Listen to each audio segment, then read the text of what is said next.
That's super fucking weird. Okay. That's super weird. Nice cover. Yeah, that's weird. Okay, we're back.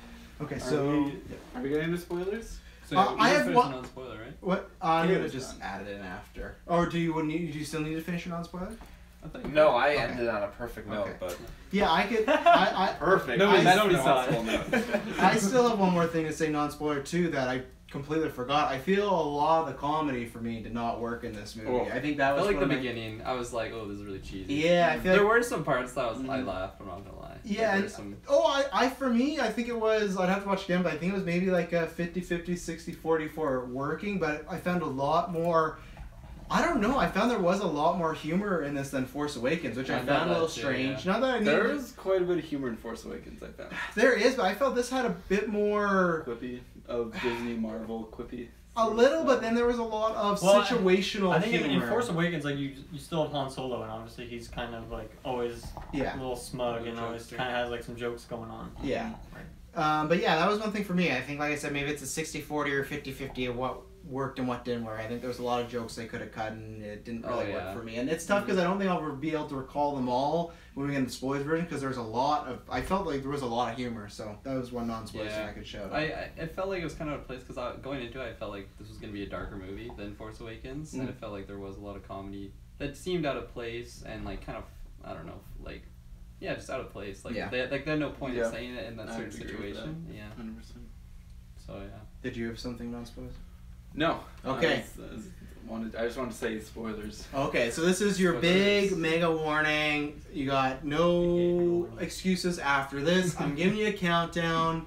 60, 59, no. 3, 2, 1. Second warning, spoilers right now. Yeah. Man, rip all those series about Obi-Wan being the like grandfather of Rey or something. Yeah, and Han Solo series. died. No.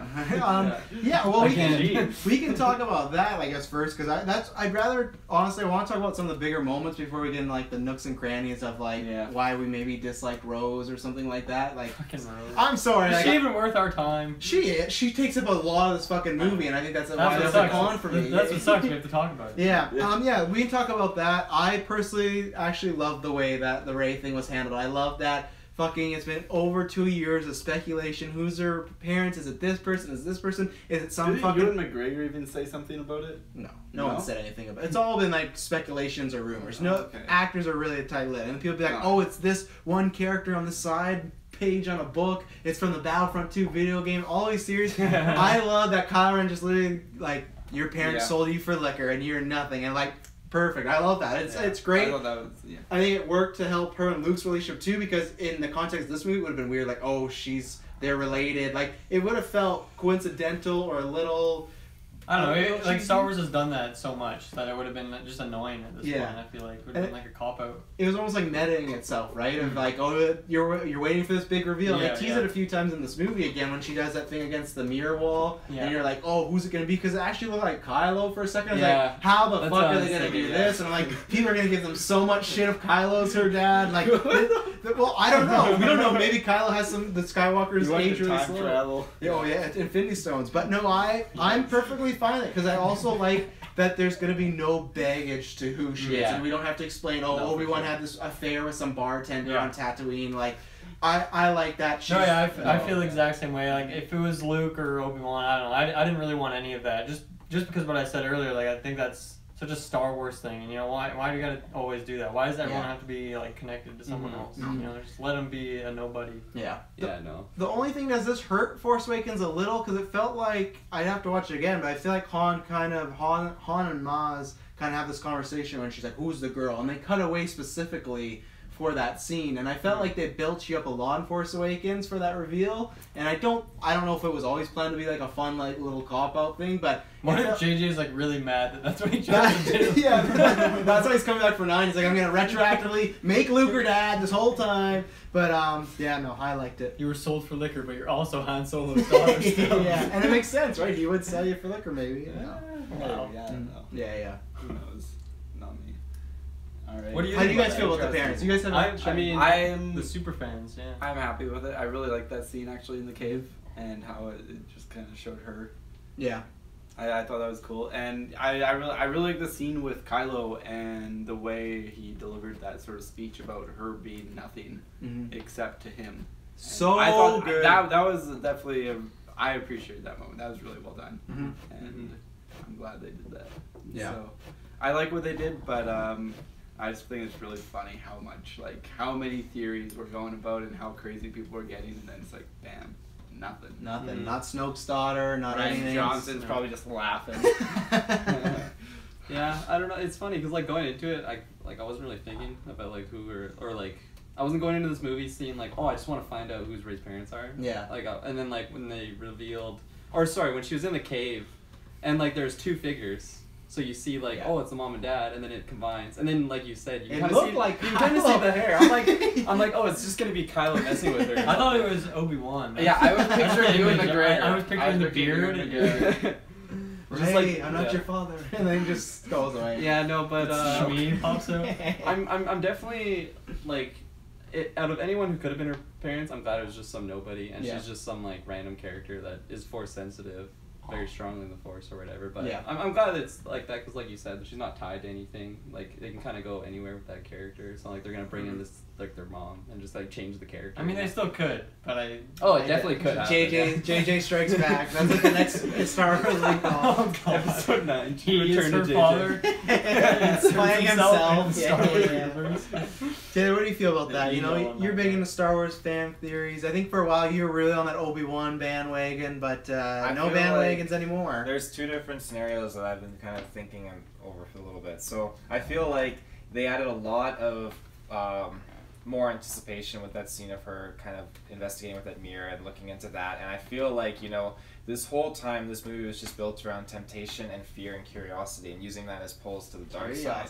And I feel like Kylo Ren might have possibly thrown that out there just as a way to pull her towards or Snoke, his side. Because remember, yeah. So I feel like, you know, it could easily be just the way they dropped it was very just quick and easy, and I feel like there was a lot more build and anticipation building up to that reveal that didn't warrant such a short, easy answer. I feel like they could turn that around very easily and build up to something. And that was used just as temptation. No, I think it's done. Or Daisy Ridley even like tweeted that you'll for sure know who her parents are in this film. I remember that being a thing. Yeah.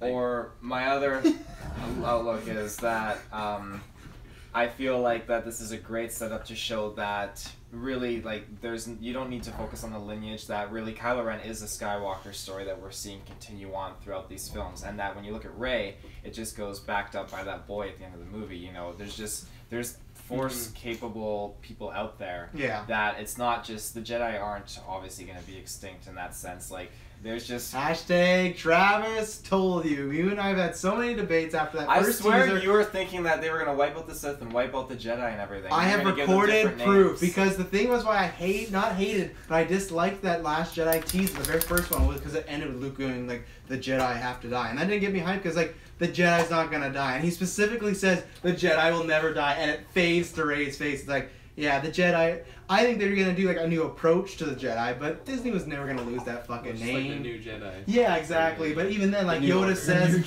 new Jedi, the first Jedi. Like even Yoda says to Luke in those scenes, like it's not the fact that the Jedi are wrong. It's kind of like the teachings they have, right? Like these books mean nothing, and he even says like it doesn't take books to be a Jedi or use the Force. So I think it'll be the new Jedi. It'll be whatever this new. Same thing as politics and religions, how they form and change. That's what Jedi are going to be. It's always going to be around. They want to sell those T-shirts. They want those PJs. They do still have the books too.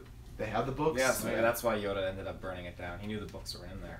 Yeah, yeah. We can talk about Yoda after. I love that scene, but there's some questions I have about that. But did you have anything more to say on Rey's parentage? I was just gonna say, I think that it's a great shout out to that just like you guys were saying, like it's nice that they didn't go with the regular lineage. That it's not about whose parents it is. It's just they've done that before, right? They've done it before, and I think it's really good because it's just builds more character depth. So I do like a world though where JJ like had an idea of like it's gonna be this big reveal, and then he watched just like I mean, he still can do it. And he could, but he won't. I tried. JJ told me he wouldn't. You know, he gave me the inside scoop. I mean, Taylor might be onto something. Like they might have just done that as misdirection. No, I don't think so. I think too, because they've talked a lot about like, oh, the Skywalker family won't go on forever. I think this is their way of.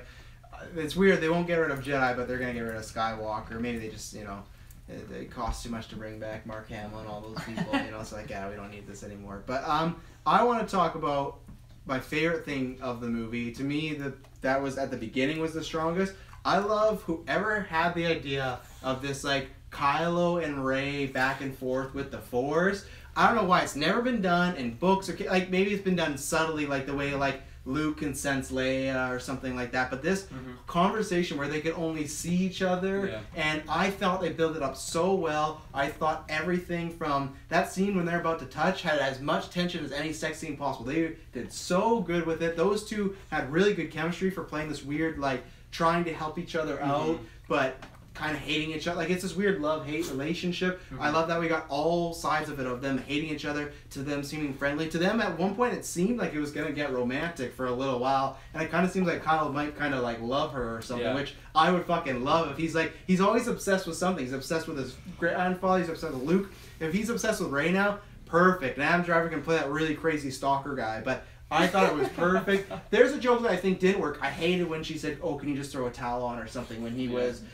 She didn't need to say that. Like, no, yeah, she didn't have to say that. It was really just his chest too. Yeah, and it's just like I feel like in that moment because she literally always starts with like, "You traitor scum" or something like that, and then like, "Oh, put a towel on." It's like I don't know if you'd be saying like you. To me, she should be She's so like, mad didn't that. want to look at him. Yeah, like, oh, yeah. She should be so mad. Like she doesn't care that he's like kind of half nude, like whatever. Like, and I think. I don't know if they were playing that for comedic values or they were playing that up to maybe like romantic angle, but for them, I loved 95% of all of that. I thought that was a great idea, and I don't think it's going to continue in episode 9 because her closing the door, I think, kind of like signifies like that connection's cut off. Yeah, but I would love if they did. That's such a cool way for villains to have scenes with heroes, but not have to like find a story reason for them to keep meeting up and not like fight. You know? Yeah, I wasn't digging it at first because I just wanted to see them like actually like in the same room, kind of actually acting alongside each other. But it worked out for me because eventually they did, you know, end up in the same room, and we got that scene. And even though Snoke is fucking awful, that's really? Yeah, dude, like that. What an awful villain. But anyway, I like how they eventually had that scene together, and we got that conversation. And like, I mean, not really much of a battle. It was more just like them playing mind games with each other. But yeah, I think it ended up working in the end because we actually did get to see them like interacting with each other. And it kind of built to it too, right? Because it's like, oh, they kind of see and are there, but they're not really. And then when they see each other, because that good moment of when she's in her spaceship and she sees Kylo, and it's kind of the moment where she's like, oh, I'm seeing Kylo. But then when she sees the stormtrooper, she's like, oh shit, like this is not just a vision anymore. So that like I think they used the like. To get to the end point really well with that. Oh yeah, I like those scenes a lot actually. Their little back and forth that they had. It was a good little twist. I was stoked. That was like mind fucking both of them basically. Yeah. But I definitely enjoyed those scenes. I thought they were definitely a highlight of the film. Yeah, for sure. I agree. One thing I really liked about it, and what they're doing with this whole trilogy as well, is how Rey and Kylo are sort of these mirror forces of the light and dark side, and they really focus on it a lot in this film specifically, in how there's always the dark and the light to match the dark and the dark to match the light, and it really having those scenes of them, their back and forth there, it really showed something that we've never had with Star Wars, is a growing force on the dark side and a growing force on the light side. It's always been one's this established, strong, established force, and the other one's kind of growing up to meet it. That's really and now you guys see the origins and the growth of both these forces and how they're going to kind of clash and grow together. And what I'm hoping they do with it is they kind of mesh towards neither of them being destroyed as it's been in the past. It's always been either the dark side is destroyed and the Jedi are the established force, and they're slowly brought down from the imbalance, because really when the Jedi are in power, there's the imbalance of the Force, and it's naturally going to want to balance out. So I really hope they kind of bring it together with the Kylo and Rey being this kind of never-ending sort of clash, but it's still maintaining balance. So you want them to like survive the trilogy, both of them? Nah, maybe we'll see how we'll see what they do. But I really like this kind of them building them up as these forces, kind of making sure dark and light is even. Yeah, and that's how the galaxy is meant to be. I'm not sure how they'll do it in a good ending in a way. Yeah, but I think there's definitely a lot of potential for what they can do.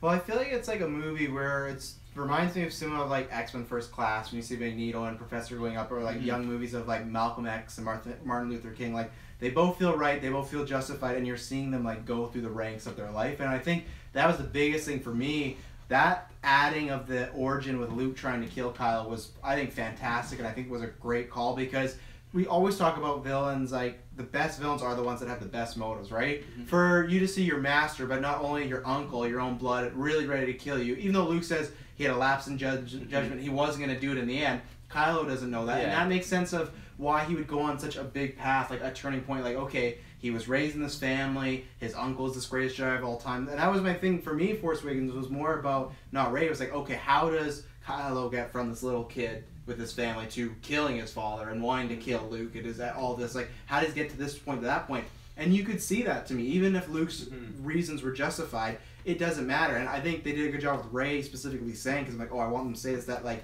you had a chance to still train him and get him back to the good side. Like, he wasn't fully gone, but you let him go. And that was perfect. And I think that that's why I think for me, that's why I love the Kylo Ren character, because I loved Vader, and then when the prequels happened, it felt very like, oh, he's just bad all of a sudden. You know, he's killing kids, he's killing innocent people. But this, even though it's not even a full movie, I feel like with Force Awakens and Last Jedi, we've seen more build-up and more struggle with him to get to this point, and it feels justified, and it feels at the end when he does make that choice to kill Snoke, but then also try to join with Rey. And even then, killing Luke, it's like, yeah, Luke's a good guy, but you'd feel like he kind of wants to get his come up and take out Luke, because it's like, you kind of ruined my life. Like, I feel like they fleshed out that character so well, and I could ramble on. I could start a Kylo Ren podcast, just talk about every minute, but for me, that's one thing I will like use this to crap on Marvel. That's why I always want Marvel to improve on their villains, because I think a strong villain, for me, makes the movie so much more better, and I think that's why I do like Force Awakens a lot. I like Last Jedi, and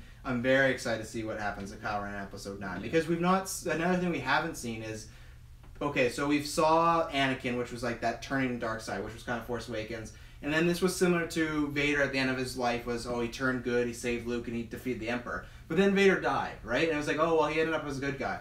Kylo Ren has that moment where he saves the day, he saves Rey, he kills Snoke, he's the big hero for like 10 minutes, and then he turns again. And my moment, I literally said, oh shit, in the theater, when he force choked Hux, that was phenomenal. I mean, you don't know why. In Force Awakens, that was the biggest thing. Everyone would comment that he's not as strong, because he would literally have to pull people to his hand and choke them, because he couldn't actually do it. And when he turned around and got it, it's like, oh, he might end up being more powerful than Vader. And I love the little details that they do with this character. There might be some inconsistencies when we switch writers, but whoever's looking after Kylo Ren is doing a phenomenal job, and I fucking love him. And Adam Driver to me steals the show. He's emotional, he needs to be. He's really, really, like, to me, I actually thought he was going to turn good for a little while, because he was selling it so well. And when you brought that speech that he does do to Rey, it didn't feel like he was putting her down. It just felt like he was telling the truth, like, you know, they treat you like nothing, but like, I see you as like the whole world, and it's just like, oh, phenomenal. Like, that man deserves, I just want to add on to like what you were saying, how like there's a point where he could go on,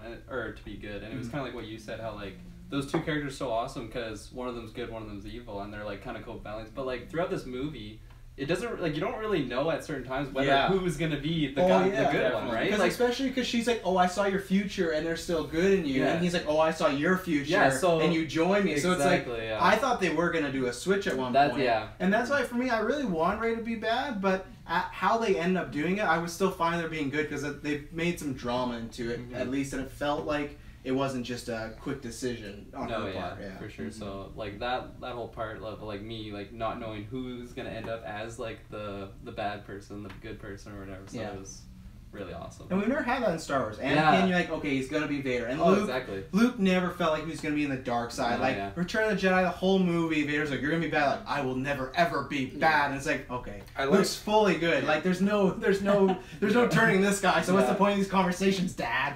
But yeah, I really like how they kind of did that with how Vader was constantly trying to find a way to thwart the Emperor, but in a bad way, and get Luke to join him. Yeah. And then I like how they had Kylo actually kill the Emperor. Yeah, And the stand-in for the Emperor. Yeah, exactly. And so, and how that kind of, there's always that kind of Sith power struggle, and it's nice to actually see the lower Sith kill the apprentice, kills the master. It's apprentice actually kills the master, and it's really cool to see that, as it's nothing we've ever seen on the big screen. It's happened in books and in the lore, but it's really cool to see that this is one of those big Sith moments where the apprentice is actually strong enough to kill the master, and to see what he does with all his power he has now.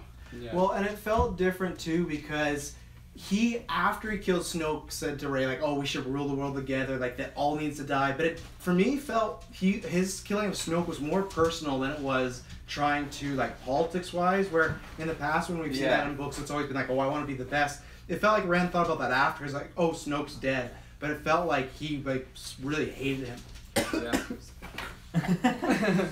Yeah, I'll hop on and join you guys. Traditionally in other Star Wars movies, like, I don't really like the villains very much. Like, I famously hate Darth Vader. Like, I think he's like just a really poorly done villain.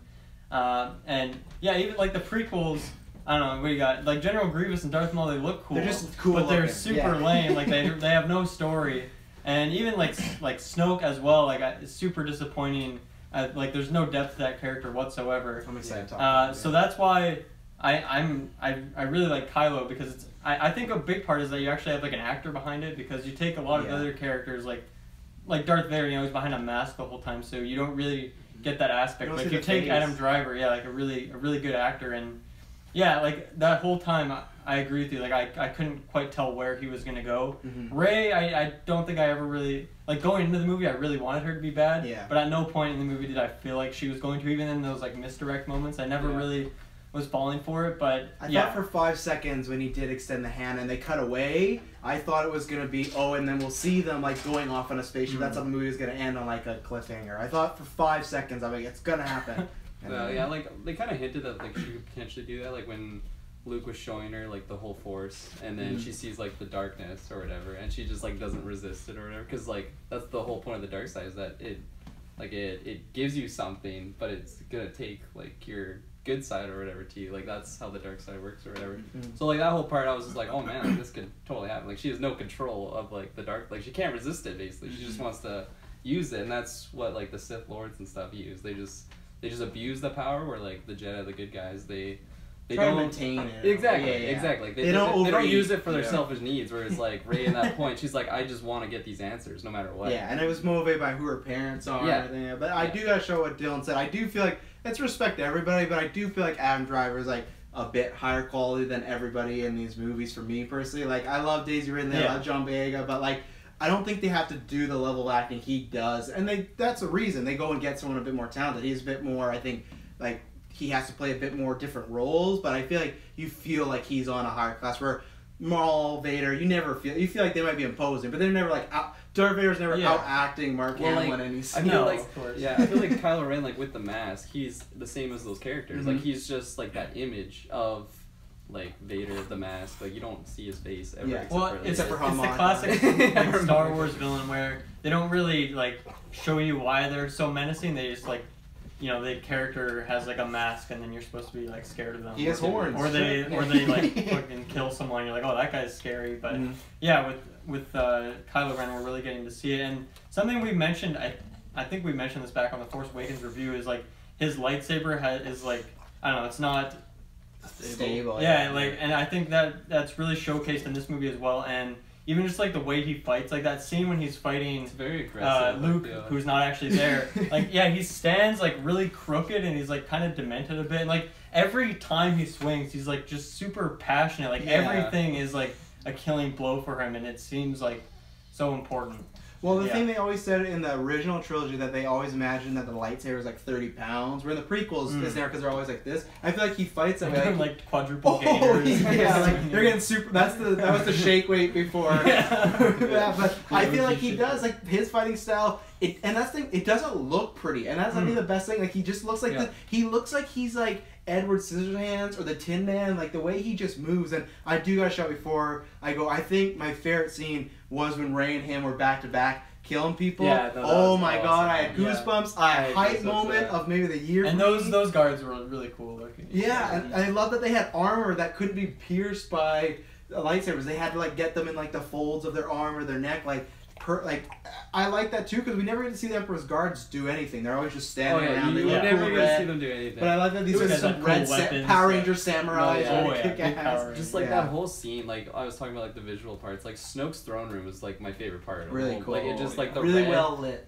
Yeah, exactly. The red and the black just looked gorgeous, and then like the what are they called? Imperial Guards. No, what are they? Crimson and Praetorian Guards. Yeah, so that's a new. So those ones. Like, they just looked so awesome, and I loved how they showed off, like, because you don't really see, like, different styles. They're not technically lightsabers, but, like... Laser swords. No. Laser swords, I guess we could use that term. Powered by those gems. Because, I've, like, read books that, like, they talk about the different styles of these, like, weapons, and it was really cool, like, because they all kind of had different ones. Like, one guy had, like, a whip sort of thing, and then one, you could, like, break off into two. Like, that whole scene was just, I just loved it. It was awesome. Well, and even Rey and Kylo, it's like, Rey has this, like, really fast, quick fighting style, and, like, Kylo Ren's just, like, this, like, body, like, strong it's very guy. aggressive. Yeah. And he just, like, like you said, like, he's so, like, passionate in his swings. Like, he's just, like... He's just like, I feel like his emotion is taking over. You like, feel his hatred in every one of those swings. Exactly. Yeah. Like, mad. And that scene where Rey throws him the lightsaber and he like quickly back hits it and like takes the guy out. The kids in the theater love that one. Oh, yeah. I was worried was Kylo so was gonna make a cool. joke though at that moment because they paused for a second, but then he just got up. I was like, oh, don't make a Kylo quick one. Yeah, don't make him quip in that moment. But I think that was my favorite like hype moment of the movie was just them. No, yeah. Anytime you got characters back to back, literally at one point Rey like kicks a guy off of Ren's back, and it's just like, I'm sorry, I always bring this up, but like, man, I just want them to fuck right after that scene, like around all the dead bodies, like, and imagine all their force powers are at this height of power. It has to be great. So like, they should have just done it and then fought each other. No, yeah, it was really cool. Like you got like the blue lightsaber, which is like symbol for the good or whatever, and then the red, so they were fighting on the same team. So that was awesome. That was like probably my favorite scene of the movie. And it's Anakin's lightsaber too. After all that, you've been quiet over there about this whole Kylo. Yeah. About Kylo, I know you're a Kylo lover like myself, but what do you feel about this whole Kylo lover? Rey? Well, Kylo lover. I'm gonna go way back a little bit. I think the humor had a lot of good points for me. Okay. He was waiting to backtrack real hard. Did you want Kylo to quip in that moment? No. The fact that Kylo didn't make any jokes throughout this whole movie, I really enjoyed that. It just portrayed his character. They had some funny moments, but he didn't make jokes. No. He was definitely like the most dramatic of the characters. Yeah. A lot of the other characters, they felt They're just like much more lighthearted and quippy and just kind of going through. Yeah, and then he was actually like dramatic, had a lot of emotions, and there weren't really any bright moments for him in a way. No. I feel like His only comedy moment was when he chucked Huck across the room. That was fantastic, and the one guy was like, "I'll get right on that, sir," and it was just like, "Oh." No, or like the scene when Kylo's like, what does he say? He's like, attack those fighters, and then Huck right behind him. He's like, attack those fighters. And he just kind of looks at him. He's like, what the hell? And I like when they're all after. They're like, why'd they change course just to attack that ship? And John Boyega's just like, oh, someone must really hate that ship. And that's what I love in that moment too. That Kylo is just so absorbed with power. He's like, take that piece of junk out of the air right now. And it's just like, the only reason he wants it is just because it's his father's ship. Like, this person's not really hurting the whole situation. But I love that he's still always motivated by, like, the hate of something, you know? Because it felt like for a while he had a cool down. But then in that end moment, he was completely back to, like, psychopath. Like, with, like, he just gets everyone to shoot at. Yeah. Luke and phenomenal. He just, like, squeezes his fist. Like, he's just so mad. It's just, like, you see that emotion. Yeah. His actions. I think the bond that they share through the Force, I mean, it's something that it's a power that all Jedi have. They can communicate, they can talk, and they can sense each other through the Force, and we see that in the prequels especially. But I mean, they don't display it at all in the original trilogy very well. Between Luke and Darth Vader a little bit, and Leia. And Luke and Leia a little, but it's quick flashes. Yeah. So I feel like in this sense, it's fantastic, and then like they really like highlight the fact that yes, there's a special connection between the two of them, but then as soon as Luke opens up to the Force, you can see it that it's not just the two of them. It's Rey, Leia, Luke, all of them have this connection. Kid. Everyone with the Force. Yeah. So I love that they attack that. I'm trying to remember what you guys talk about after. Kylo, yeah. I think Kylo. he absolutely delivered. I think you're absolutely right. This movie it was centered mostly around him and his development as a character throughout this this film, and I'm absolutely so happy with it. I think, as I said, the fact he did not make any jokes at all was perfect. I feel like the director Ryan Johnson was choke like, on your aspirations. yeah. Well, I feel like Ryan Johnson's like, okay, now say your pun, and he's like, no, and he just doesn't want to joke. He just walked off. He just walked off set, yeah. So I'm more than happy with that. I leave the jokes and stuff to other people, other characters, but I mean, his motives and everything, and how they were changing, and how he was being called out at certain points, like by Snoke and by constantly by Snoke. Yeah. Snoke should throw so much shade in this movie. Ridiculous. Yeah. I felt like sorry to cut No, you go off, ahead. but like I feel like that whole like master apprentice relationship, it wasn't like strong. Like I don't know. I've read like some certain books about like the dark side characters, so I've really like I just love like the whole master apprentice thing. So like when he killed Snoke, That's his brother. That's his brother. Yeah. No, Snoke. I thought it was awesome, and then like at the time, like he's like, I guess he kind of killed him over like anger because he's just kind of pissing him off. But like once he realized, and they kill all the guards, and he's just like, holy shit, like I'm the master now. Like he was just like, he sees the throne. He's Yeah. like, oh man, like I'm top dog now. Because I think in those first 10 seconds after they kill the guards, he's 100% with Rey. Yeah. And he's like, because they're both walking. They're then just it walking sets in. off screen. Yeah. And Rey walks off screen. And then when he, like you said, he sees the throne, he just turns. And that's Yeah. when you're like, oh Yeah. no, like Oh, I it's know. done for. It's Yeah, over. no. He ain't going anywhere. No, and yeah. Snoke's body's just sitting up to the whole fucking end of His the movie. I tongue's love out. that too. His tongue's out. Yeah. I agree with you. I mean, that's like, as you said earlier, that's like the foundation of being like a Sith. It's the Yeah. apprentice killing the master, and I mean, And he surpassed with, his grandfather now. He surpassed. Yeah. I mean, like you have, if you look at the past, like you have Dooku who talked about like that was the first like Dooku. indication, like talking about like Obi-Wan, like join me and we can destroy the Sith, blah blah blah. And then you have Darth Vader who always showed like indications that maybe he would do it, but there was so much conflict whether or not his character as a Sith Lord would ever go through with that. He was a big He bitch. He was never gonna. He was go always through on a with it. leash though. That's Yeah, the thing. yeah, oh yeah. But Sorry, I missed Vader. Vader, Okay.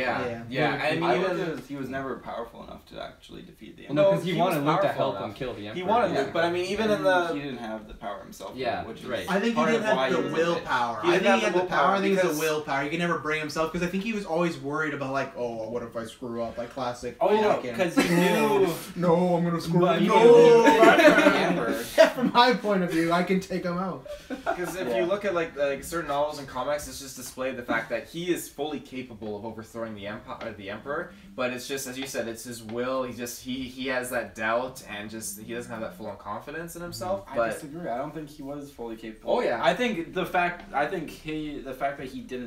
he wasn't fully capable was why he wasn't able to do it. I think because he had no good in him, he wasn't willing to sacrifice his life in an attempt to do it. So he just felt like he cared too much about staying alive. Yeah, and like maintaining his exactly. power. I feel like he maybe potentially had like the physical power to kill him, but like the mental power affects your physical power, right? Like if he's like doubting himself, like he won't be to his full Start strength. believing And that's yourself. just Exactly. it, because he was a Honestly, shell yourself, of his former Especially self, with and that's something that the novels highlight too. It's just the Yeah. fact that, but anyways, I'm not here to talk about Vader. I want you to do a full Vader review on all the cast. novels. I right will. now. We're gonna have a Kylo cast and a Vader cast. With I'll with do the Kylo cast. Ren, You want to join me for the Ray cast? I'll do the Dooku one. with Kylo. With Kylo Ren, I think that was displayed absolutely perfectly. The sense where he was getting peeved, and he just he's not happy. he just displayed absolute what I would think any Sith apprentice would do and demonstrate in that situation, and I loved it. And he literally being put in this moment where he's got the option to literally take the throne, take control of this entire legion. And, totally. I mean, that's perfect. Because I feel like at the time, he wasn't necessarily thinking oh, if I kill him, I'm the master. Yeah. He's just oh, I gotta kill him. But it was just so awesome, how, like I already said, he just once he looked at the throne, and then he was, like you said, he was kind of borderline, oh, I'll go with Rey and all will be good and dandy. I'm Ben again. Yeah, I'm Ben again. And then he sees the throne, he's just oh, this is kind of deep down what he's always wanted as a Sith apprentice, because just the whole Sith thing where it's just the apprentice, his end goal is to become the master. He Yeah. wants to overthrow I the think master. this was such a great nod Yeah. to that whole kind Yeah. of like ideology, I'm and glad they didn't. Yeah. I also think that the whole fact of how he teamed up with Rey and how Rey was just consistently saying like Ben Solo. I love being able to get more of that name dropped in there the whole time, and I just that whole fight just it blew my mind when they were back to back. I thought, this is a perfect demonstration good of the scene. balance. Yeah. You have dark really being knocked down, and you have light really rising up again at the same time. The balance is just perfect, and the way they were in sync with each other. And as you were pointing out, their weapons, those Crimson Guards, were just looked badass. gorgeous, yeah. I mean, I feel like this movie, just like they were trying to create the new Boba Fett with Phasma and the Force Awakens, they're trying to give Phasma hype here. No way, step aside. These Crimson Guards are where it's fucking at. I'm telling you. They're dead Oh, now. they can be dead, but that other white Never stormtrooper Legion dude, whatever, like he was badass fighting Finn. He's a legend now as far as and he's dead. A So, legend. I don't know if he's a legend. but my history one books. main question here, and I'll probably do a transition, is we Oh. got a little bit of a hint at Watch this your in hands. Force Awakens, and now I'm wondering because Luke really specified. What is this You wrong? literally did it again when you slam your hands and then watch your hands, and then you like spread them out, and then you're like, boom. Over not a This piano, is why dude. instead of going on the table, you go like this. And then Yeah. you move it. Big, Big transition. big from transition. No, this So- is what Briggs does. He like sorts them, organizes, alphabetizes. Rearranges them. So the fact that it was highlighted a little bit in Force Awakens, and now this time around we know for sure exactly, I'm saying, what the Knights of Ren are. Kylo Ren has taken a handful of Luke's students with him. Yeah. Where are these students? Yeah, that's what where I are was the Knights of Ren? wondering. I want to know where are these other Jedi turn bad. They're the I'm winter just This is soldiers. sick. I'm gonna tell you, you're never gonna get it. We're never gonna I get think it. the cop out is I don't know if it's actually cop out or not. I haven't seen that word, but I think it's just implied that Snoke kind of had like a trial between Kylo Ren and all the other guys, and then Yeah, that could be the a rest good are idea. dead, and Kylo Ren's the one that kind of rose up above all the ones that. What about there. in that I don't weird think they're gonna vision go scene out though, and- where Kylo Ren Yeah, is because he leading did them? have the mask in that flashback, eh? Like he Yeah. was fully Kylo But Ren. that He was fully Um, Kylo Ren the- with the other guys, the Knights But of with, Ren behind in him. the I Force don't remember Awakens, this at all. Yeah. yeah, I just think that's something JJ. What? Remember Rey had that I vision don't- when she touched the lightsaber and she's Yeah. in the rain. You see Kylo Ren standing in front of Cape all Waters. the other Knights Yeah. of Ren. Yeah, so there is a part where they're all masked together, standing as a team, Oh yeah, okay. and he does refer to Kylo in the first movie like having his Knights of Ren. I think that's something JJ introduced. Maybe they'll come back because JJ is doing 9, Yeah. True. but I think it's just something. Yeah, it wasn't even This makes mentioned. much more sense No, now. because there is a few things that I do feel like the Rey parents thing is great, but it is only dealt with twice and it's really quick. So I feel like there were a few things that Rian Johnson really attached himself to in Force Awakens, and other things where it's like, like I don't really care that much about the Knights of Ren, and I don't really care amazingly about Rey's parents. So I'll find a way good to work it in. But really, Rey's parents could have been a huge focus. It had some moments in this movie, but it was not a huge focus like I thought it was going to be in Force Awakens, the way they set it up. I thought it was going to be a lot about her always asking about her parents, or was going to be someone big. It really wasn't. So maybe You don't I'll think text because JJ and they're, find out. They're but- really emphasizing the fact that the Sith title is, they made so many nods to it, but they're really putting that aside. Kylo Ren mentioned that a lot. He could, So I feel and like the he's the Knights head of Ren honcho was now. their Yeah. transition though, And from Sith. they could be his Crimson Guards in the next movie, right? They Yeah, can be that's his what I was cannon Maybe fodder. Ryan John's like, JJ just got the next movie. I'll leave it to him. Yeah. You know? So Figure it I'm out. not saying they won't come back, but I don't think they're going to be in the big role that you imagine them and I imagine them when we talk about Force Awakens. I always want to know who the Knights of Ren. I don't think it's going to be like this cool Sith Jedi cult that I kind of want. I think it's just like some lackeys he has, and they're like a There's little... like cannon fodder for Rey in the big fight. Oh, yeah. Like, they'll So get what taken do you out. think happened to those other Jedi that ditched Luke? Well, Who knows? Luke woke up and like all of them were dead. No, because He he said- he Not said all of them, but like a lot of them were a lot dead. of them, but he said Yeah. that Kylo Ren took some with him. Well, I imagine maybe some of those are the Knights of Ren. Yeah, that's but what I was yeah. thinking. they'll just be off the I thought side. he kind of he killed all of them. The ones he didn't kill, he took with him. And plus, I think the next movie would be good to go almost back and have him not have an apprentice and have the Sith start popping up and like reproducing, and like next time it's like, oh, we can just take on Kylo Ren, but then he has like 5 other evil Jedis with him. And it's like, oh shit, like this isn't good. Like He's got his instead of the homies. yeah, because I feel like this was almost the send off to that master apprentice relationship, and I feel like I don't want to see it again now because we saw it with Vader and Emperor. We saw it a little bit in the prequels, and we saw it this time. We've seen every scenario. This was the one scenario we'd not seen on film. We've seen it. Let's get back to Siths like having a bunch of them and just being real greedy and really evil. And well, you know, Kylo Ren's looking for that. I mean, he obviously displayed in Force Awakens. Well, and Rey, he said, let's throw everything away and build our own foundation, right? And they're gonna have a bunch of cute little Sith babies, but no, or even dark side babies, yeah. Kind of backtracking a little bit. I wanted to I couldn't jump in there, but I think but it actually ties in with this now. Is that I really like how with Kylo's upbringing and just building his character as he builds into this menacing force, is they mention it really quickly how Kylo felt about his parents just giving him to Luke to train. He hated it. And he hated it, and I don't think he wanted to be a Jedi. And it seems like you kind of see Luke kind of talk about it that much, but it just seems like, we all agreed that he's Force sensitive, and everyone agreed to have Luke train him. But you see from his side of the story, he felt like he was just abandoned by his parents, as Rey was almost. And then being abandoned by his parents, he obviously has this anger building up. And then he felt abandoned by Luke.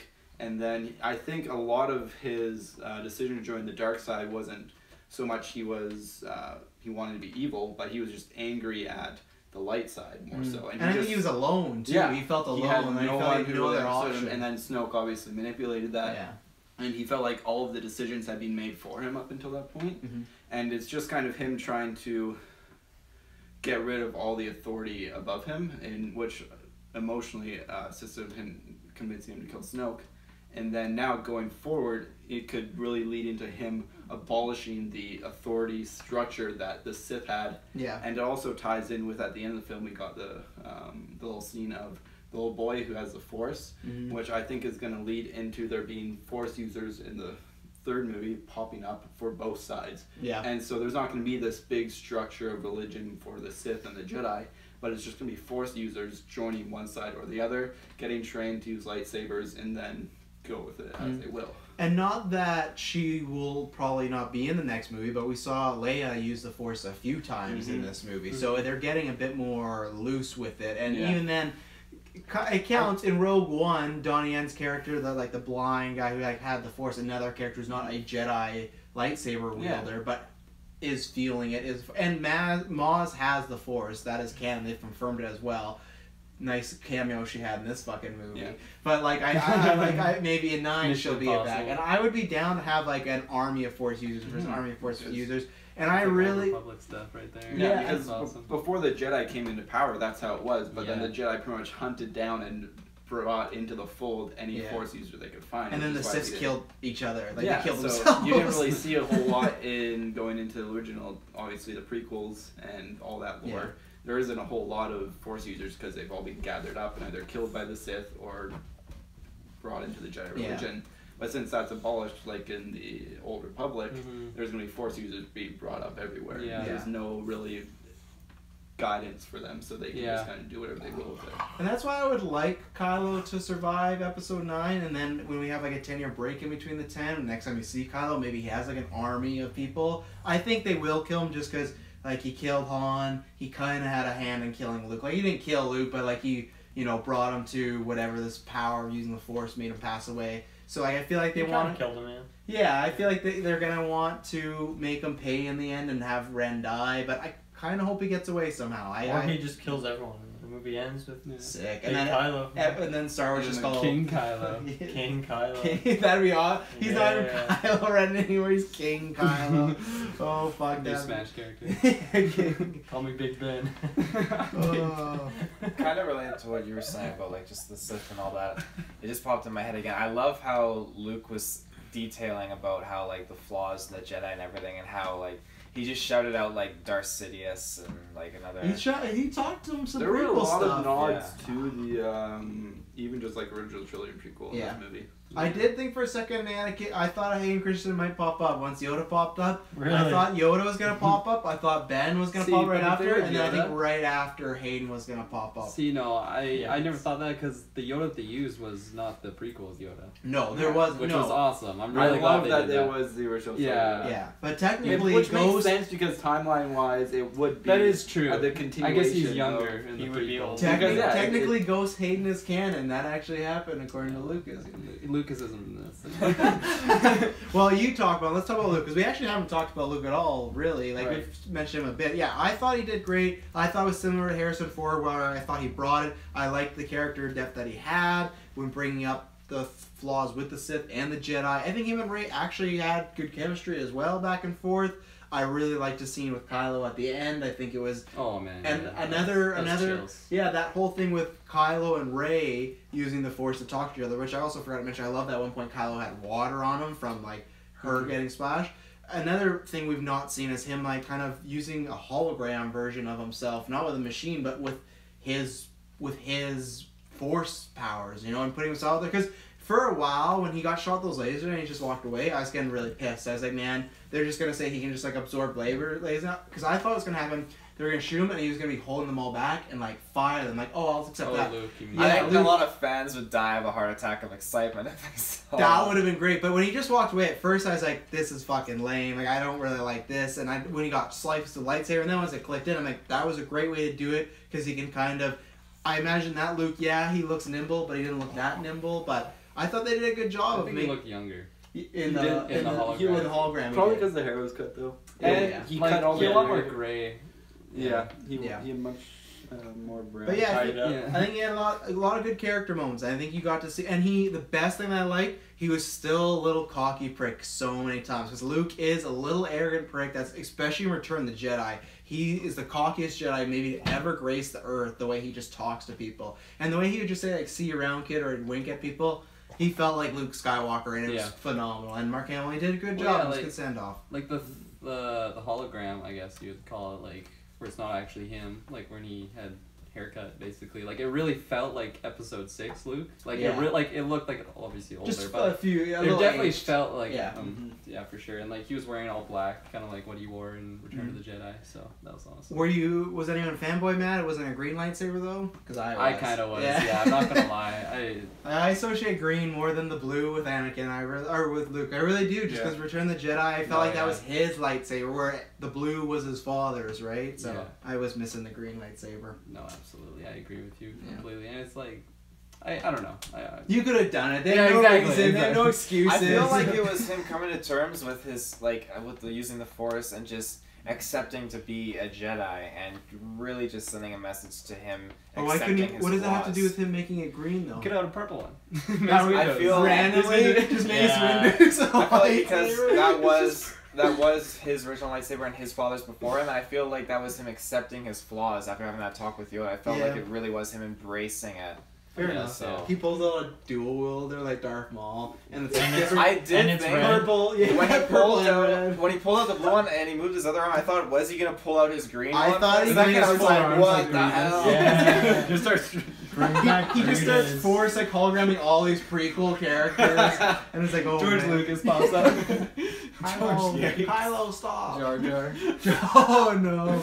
But yeah, Dylan, I want to ask you because you were not a big fan of. Well, Yeah, I I think one thing. I think they spent way too much time on the island with him. Like I was super bored with that. Like, I'm not gonna go with you. I'm not gonna go with you. And then like she just kept asking, and he just kept saying, He didn't go with her, I don't want to go with you. Like to me, that was just super boring. It dragged on way too long. I was like that's to me. There's actually a line that Poe had where he was like, you know, what's your plan here? And I was like, that's a great question for like, what is your plan with this movie? Like honestly, the first half, I was like, what are you doing? Like, what is the purpose of this? Like, what's going on? Nothing's going on. And that's because they spent so much time on the island doing nothing. Like, Luke was just being annoying and just doing, and it was like this, I felt like it was the same scene over and over again. And I don't know, I think they could have streamlined that and had that progression, like, in so much more better time, and we actually could have got like more going on with that character. And then I mean, I'm not really a fan of like, you know, the good guy pops out of nowhere and saves the day sort of thing, which is kind of what they did with him. And I like the I think it was a smart way. I like the fake out yeah. of him being a hologram, but I don't know, it still felt for me like, okay, this scene's happening, we're gonna wait, Millennium Falcon's gonna pop out of somewhere, then Luke's gonna pop out of somewhere. Like, it was really telegraphed. Even though I liked the scene visually, I just felt like that whole ending scene or that whole ending section was, I don't know. I guess I kind of saw it coming. Were you surprised he died, and did you like the way he died? Because I feel like that's gonna be a very controversial. I think I would say I was surprised he died because it kind of just happened. It kind of just happened out of nowhere. Yeah. Like I'm not really happy with it, honestly. I think they could have done it better. Off the top of my head, I don't have a better idea, but I don't know. Would you rather a him big die fan. that way or him actually physically get killed by Kylo? Like doing the Ben Kenobi. I don't know if I would have wanted him Yeah. maybe necessarily to die to Kylo, but maybe some other way. Maybe I don't know if there was like other Hawks. Yeah, those tribes people are really mad. Like, man, you really fucked up this island. Yeah, We live here in lightsabers, peace. yeah. Yeah, I don't know what I would have preferred for his ending, but I don't know, just something different. I wasn't a big fan of that, and I mean maybe it's just because I didn't really like what the character was throughout the movie. So to see that as like his send off, like I don't know, I don't think either way I would have been happy, even if he was still alive, kicking, doing stuff. And you weren't the biggest fan of Mark Hamill either. It sounds. Yeah, like.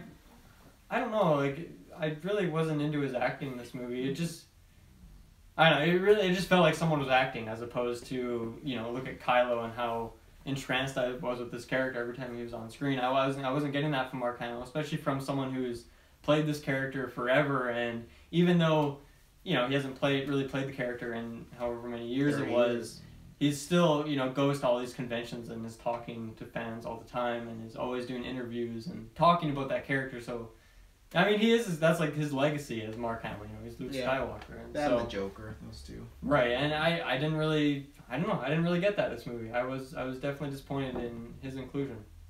Okay.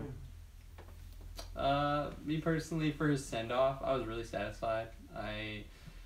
I didn't think that he was gonna make it through this movie. Like, as the movie was progressing, I figured that he was gonna die to Kylo or the freaking laser beams. What they just shot Imagine him. that's how you end. His body's just like on I think the that ground. would have been worse than just the I Yoda would- death. That would have been just wild, man. Like, I would have been like, what? Disney did that? People That's would've been so wild. mad. No, I didn't see that coming. Bits of Mark Hamill everywhere. Yeah. A bit for everyone. Everyone can have. They give them to all the fans. Kylo A bit finally of quips. Yeah. But yeah, no, like I Damn. liked it because like he hadn't used the Force, like he cut himself off from the Force, and then he just like went out and just used like everything he had to like basically make this hologram and like He was charging up. For exactly, he years. was charging up, and I don't know, like how Ray was saying, like yeah, he died, but like he went peacefully. It's not like he was in like agony or anything. Like it was just like his time to kind of just like move on. Yeah. And just become Float away. a little Yoda hologram thing. And 'Cause don't. he's gonna pop up. He's in the gonna next be movie. back. You know he's gonna be. Yeah, up, yeah. That's what I was gonna say. Like he's gone, but he ain't gone. No, That's yeah, the he's thing, gonna. like, It's gonna be him, Yoda, and Hayden Christensen just talking to Ray. And Jar Jar Binks. Okay, Hayden All the better not people- pop up. He has no reason to now. That's ain't his grand. Oh, but there's still Kylo. Fuck. Yikes. Yeah. Kylo. But yeah, no, like throughout the movie though, I don't know. I just loved seeing Luke like back in this movie. Honestly, like I just loved it. Like at the end of the 7th movie, seeing him for like 20 seconds, I'm like, oh man, I just wanna hear him, like hear his tale, like Hear his tale. like what's he been doing for all these years? But no, I liked him throughout the movie. There was some scenes that I felt were like well acted, like a lot of like emotional scenes where I can't really think of any particular one. Yikes. I guess it's yeah. I'm just trying to think. See, I don't want to help Kirkland out, but the scenes I would throw out is when him and Ray have their fight and their conversation back and forth. I thought those were really well about how like, oh, you can't turn Ben. Yeah, like, see, that was a good one. I felt like it was like when he was like looking at the sunlight. Like, was he crying at that point? I think he kind of I think he was sweaty.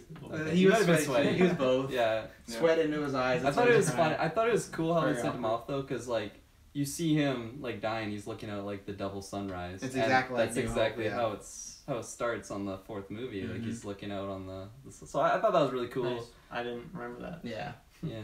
I think they played the similar track of when he's like looking out there. And Yeah, it so- was good. Yeah, it was good. I like how he faded Yeah. away like that. Yeah, I don't know how I feel with the dying thing. I think that's something I'm gonna have to sit with. I go back and forth. I may have been a little spoiled online about it, unfortunately. So I think that kind of hampered it a bit because I had an idea he might be going. Fucking comment sections sometimes, assholes. But anyways, yeah, I don't know. Like it works both ways. I feel it's a good end because it's kind of coming full circle. It goes out peacefully, similar to Yoda. But then at the same time, it's like he kind of just pops away and then he's gone. So I don't know. The thing that struggles with me more, I like the scene of him doing it, but is the fact that they actually made him almost kill Kylo. I think that's a big character moment for Luke as well, because that's something I would have never thought Return of the Jedi, like, oh, one day he might try and kill his nephew, you know? It's like, I think that was a big wrinkle, and I think that's another thing that'll be controversial, because I think a lot of people will feel like that's not my Luke Skywalker, you know, like, he wouldn't do that. I think lots of people will really like that scene, lots of people won't. I think I'm more in the liking of it, because I like it because how it affects Kylo, but if you take Kylo out of it and just Luke, it is tough. I don't know if I see my Luke either trying to kill his nephew, you know, because he didn't try to kill Vader. You know, he worked through Vader. I agree with you on that. I get it why he said, like, he was just worried, but, you know, who knows? That's another one that has to sit with me for a little while. Well, yeah, because, like, I agree with you, like, my Luke couldn't do that, Yeah. but, like, he couldn't, remember? He was like, and then it just came to me, I'm like, I can't do that, but then, So it's fair enough. He couldn't. I mean, lore-wise, he has kind of been unstable in a way. He has those dark side temptations, and he force chokes people. non-canon-wise, he's straight up gone to the dark side. Yeah. But I mean, it's not canon anymore, so Disney can't use that cop-out. No. But, like, you see him, how he can give into his anger in episode 6 when he's just wailing on Vader and pops off on him. Oh, yeah. And, Pops off on Vader. but you also see that it's only for a moment, and he comes back from it. Yeah. And every time he's tempted by the dark side, he comes back from it.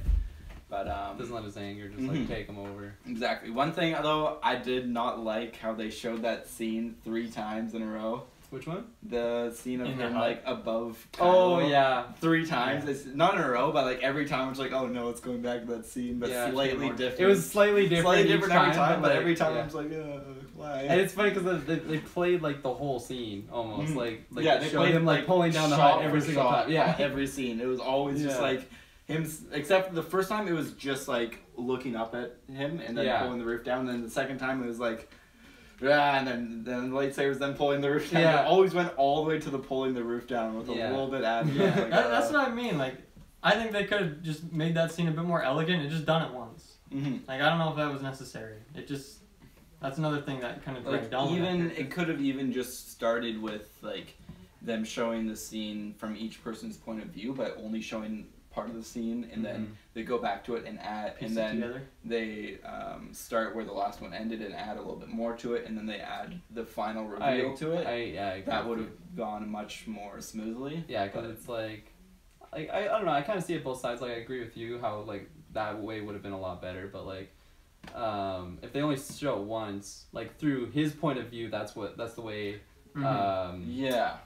I mean, I guess it's kind of weird because like the first time he told the story, it was just a lie. He didn't tell Rey that he was actually gonna kill her, so he's like, "Oh, I just went there and he pulled down the roof, basically." I think they could have orchestrated the whole thing around that scene a little bit better. Exactly. But like the way they talked about it and the conversations and set up, they didn't really put themselves in a situation to be able to have it kind of pieced together as it goes on. Yeah, no, which is unfortunate. It could have been done better. Yeah. Long story short. I gotta say, also for Mark Hamill, his jokes and little quips were like, they're the only ones for me that landed. Not all of his landed, but they're the only ones for me. He had a solid percentage. Yeah, and I think a big part of that for me at least is all these other characters are in such a grim, dark situation, and it's like, how are you so positive about this? You're probably all gonna die. You're probably, like, by this point, 80% of the resistance has already died. Like, why are you quipping? Like, it doesn't make any sense. And it wasn't like dark humor or anything. It was just quips. I'm just like, this doesn't fit. It doesn't fit. It doesn't fit anything about the scenario or the universe you're in or the situation you're in. Yeah. And that's why pretty much none of them landed. But Mark Hamill and Luke Skywalker, from at this point, he's so detached from the situation, so old that. Like, he's so old and detached from the whole conflict. Decrepit, and, dusty, falling off. You could see it was just kind of like that old man sort of don't really give a shit anymore humor. And it wasn't just like stupid quips. It was kind of, it had a little bit of darkness to it. It was a little dry humor. Yeah, I think that. And I thought that suited him well. I think acting overall, he did a little bit better than expected.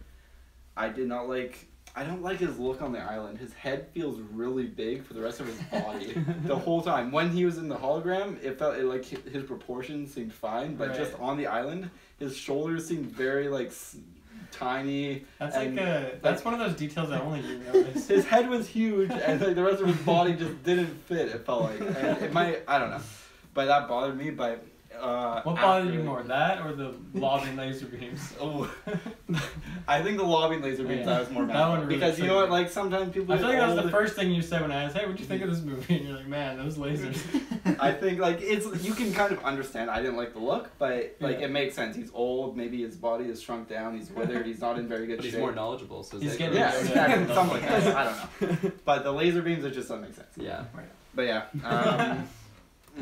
I feel like I had something more to say. Yes, his ending and death scene. Not a fan. Yeah. I don't think I like the basically from the moment he started getting shot up until he died.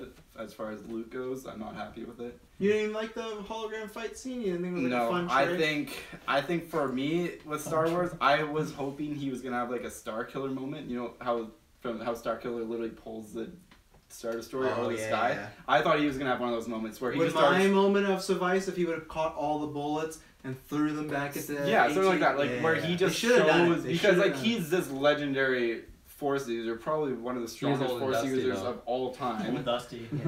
And And he rusty. literally, and he was like his last show of Force, and I like how, and even at the start, he quipped with Rey about like, what am I gonna do? Go out there and lift rocks and just like use like single-handedly take out the First Order? Yeah. And I wanted him to go and have this legendary moment where he goes, deflects these lasers, shoots them back at the things, literally tears those AT-ATs like down, rips Just their kills legs off. Kylo. Yeah. Turns into the Hulk. No, It I think he, and then he ends up dying because he wants to have that sort of impact on Kyle, that emotional impact that sort of tries in an attempt to bring him back to the light side, as Obi-Wan did with Vader.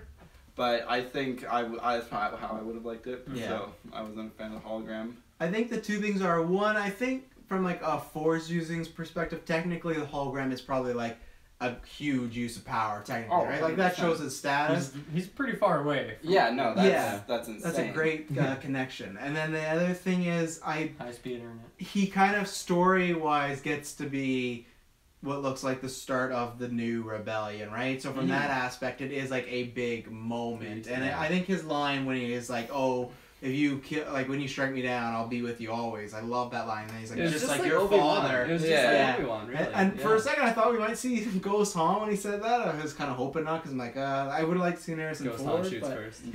he shoots Kylo, but misses, and hits hologram Luke, and spoils the whole thing. Yes. Way to go! But yeah. Way to go. I think, and then just his dying at the end, I think like they still could have done it gracefully in a way, but the way he finished the hologram and then he fell down and like fell off the rock, then he slowly climbs back on and then disappears. Yeah, maybe I I thought thought he was making it. Yeah. I thought it would have been nice if he just kind of like slowly, like even if after the hologram he looks up, there's like the New Hope music, he sees the suns and the sunset, and you see like relief on his face, and then he just kind of fades away from there. I think they wanted to think show they- that like put stress on his body, but yeah, Yeah. I can't say I love it or hate it. It's that's one that's gonna Undecided. marinate with me for a while. 'Cause Marinate. It's tough because it's always tough. Like you think like what should be Luke's Yeah. final moment, right? Yeah. It's like it's tough to like, especially for the people that did this. Like they had to make that. They had to make that decision. It's like I would hate to make that. Like how does Luke go? You know, it's Yeah. like maybe No we matter can go what you do, peaceful. people It's are like gonna be a- upset. Travis Yeah. like he would shoot all these lasers. Yeah, and then die. Yeah, like I still like it though, like Yeah. because like I feel like the way that he kind of gets back on the rock and then like looks at the sunset, like I feel like there would have been like an opportunity for him to like still be alive, but like once he realizes or he's looking out on the sunset or whatever, he's just like, oh, like this is just like my time to just like go on, and like he just kind of not like gives up, but he just lets himself kind of move embraced on. the Force. Exactly, Yeah. exactly. You just embrace it. It's like Yeah. everyone makes fun of the Yoda thing, but I feel like it's similar to like that. Like he just like his purpose is done for Oh, that yeah. certain thing, so he just like, okay, well. Plus he's an old guy. We don't. Exactly. He He's doesn't old let dusty, it- man. Yeah. Old enough? As I said, he went there to die. That is true. Yeah, And like and he in did the die. end, I am really glad that he didn't leave the island. Like, cause like how the hell would he have gotten there? Well, he had that ship in the water. I thought there was gonna be a things. moment where he would raise the X-wing. Put it in rice, get all the I was hoping for him raising Salon the X-Wing. rice. I thought that's why they set it up to show that that, like, was- oh, that that's would've how been It would have him. been it was good like fake foreshadowing Yeah. because you think that they're gonna use it at one Yeah. point. Little misdirect. Yeah. And one thing I'll shout out, I'm really, really happy because we'll never get again. I'm really happy for the hologram that we got a reason that him and Leia could have a scene together, because I think that's one thing that always felt a little missing for me as Force Awakens, was we never saw those three back together, and I would have felt even more robbed if we didn't see them even have a scene. And I think their scene was perfect. They talked about their lives and kind of about them ending, and that was another moment where I was crying, but more just so because of what they're talking about, and with Carrie Fisher actually being passed away. It was like very weird scene, because I don't think they planned it that way, because obviously she was alive when they filmed. So it's like, in retrospect, it's like, oh, them talking about this is kind of very morbid, but happy in a way, because it's just them talking about like, oh, well, I'm glad you're here for the end of it, you know? Yeah, no, totally. Yeah, it reminded me of when Sam says that to Frodo at the end. It was like, oh, you and I together here at the end of it all. It reminded me of that, of like, we both know we both know we're going, but at least we're together. So I'm so happy. This movie would have got a whole point off my final rating if they did not have a scene together, because it's very important, those two. Because they're doing their send off together, and it's like the end of an era, right? Like they both were at the beginning of the Star Wars, anything Star Wars, and then it's like they both kind of. And now it's her send off too, which is super strange in 9, unless they do find some way to recast or do something with holograms. Like if she's not in it, we have no OG of the Trinity in number 9, which will be weird. One thing that was weird was it looked like she was still, like, Rey was standing at the door. And she looked a little CGI? Well, no, she was just looking at Leia, and Leia was just standing outside the ship, and then you never see Leia get back in the ship, and then there's like a bunch of scenes of them all in the ship, and you don't see Leia in the ship at all in any of the scenes. See, I thought that was gonna be the moment where they killed her off, because she's like, oh no, like... I thought we were going to get the She looked like she was just kind of done, and she wasn't going to join them on the ship. Yeah, that's who knows what they do, and I don't know how they're going to... They're like, oh shit, we forgot Leia. Waka in episode 9. Waka. Well, that, and then I do feel like, and that's why episode 9, I do feel it's going to be a little hindered. We're never going to get that Kylo and Leia scene, too. Like, I feel like that was a scene that... Unless it was already shot. There's a small chance, but I doubt we do, because they've just had no reason to, right? So that's the only thing that sucks, like, dealing with all this comparison. I feel like it's going to be a little Dark Knight Rises at times, where it's like, oof, this isn't working because this piece is missing. And they already said that Leia was going to be a huge part in episode 9. And I think that was, maybe Kylo does turn good in episode 9. I highly doubt it, but if he did, that could be a big factor, right? And that factor is kind of gone, and it's weird. Like, I know, like, we've talked about this for months, but it's like, after seeing this, I thought maybe there was a way to write her off, but she is just hunky-dory with the rest of them. So it's kind of weird if you're just like, yeah, she's off on a mission somewhere else, or maybe they can say she passed in between movies, but it's gonna feel a little awkward when we get to 9. Like, unless they do a big tricky. The only thing I would love is if we got to 9, they did a big time jump, but they probably won't, because they'll save that for 10. So how much did you say your piece on Luke over there? Yeah, did you say that? He's just waiting. He doesn't get it, and he's just like waiting to everyone else, you know. I think that his send-off was absolutely outstanding. I think, it was a perfect clash between a fighting Obi-Wan and a peaceful end to Yoda. I feel like it was a good combination between the two of them. And I feel like his struggle after using the Force and just being displayed how much effort it took for him to rekindle that relationship with the Force and put all that energy out there to do that, and just him struggling and looking at the two twin suns sunset, I think was just fantastic. A good end to his story. I definitely feel like I was not expecting him to be a hologram whatsoever. I thought he was really there. I love that. And when Kylo Ren finally, his slow motion scenes when he was like going back down like this, I was like, what? Like, damn! Like, Mark Hamill can move. I like that, but what I liked more is how he like double flipped out of it. Like, he did that and then he like flipped standing up. It was like, oh man, he's doing some nice Pilates or something. Crazy force.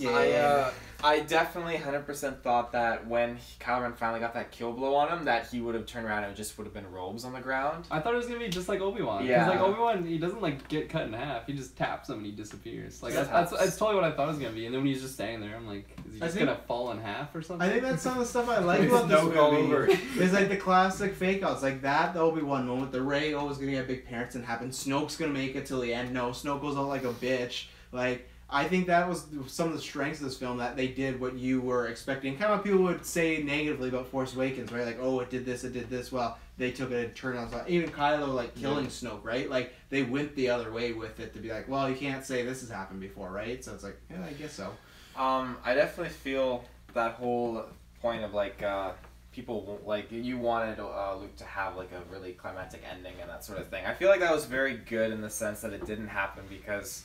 I mean, here we go. So how you feel? Right.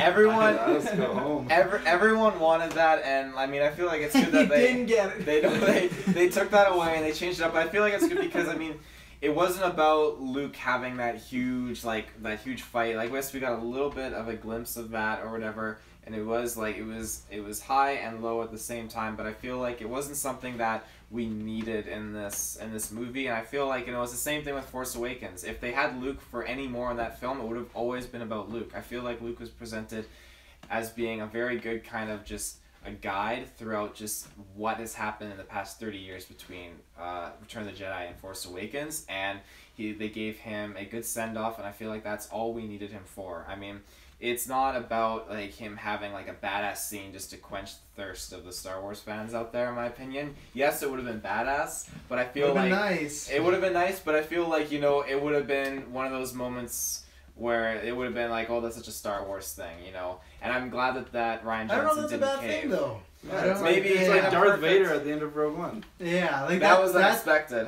But that to me is like the definition of, oh, Darth Vader has to do something cool in this movie, and he did, right? Where Luke, I mean, I get your points because I do still like the way he went out, but it's still a thing of I think in this one we might have been able to get our cake or like make our cake and eat it too. There could have been a moment where he took out a bunch of those fucking walkers because they do escape, right? It's not like, oh, Luke fails and then they capture them. So it's like there could have been a reason why these troopers are on the ground now, this and that, and I don't know. I agree with you, but at the same time, it's something that, like, the problem is you can't do it now.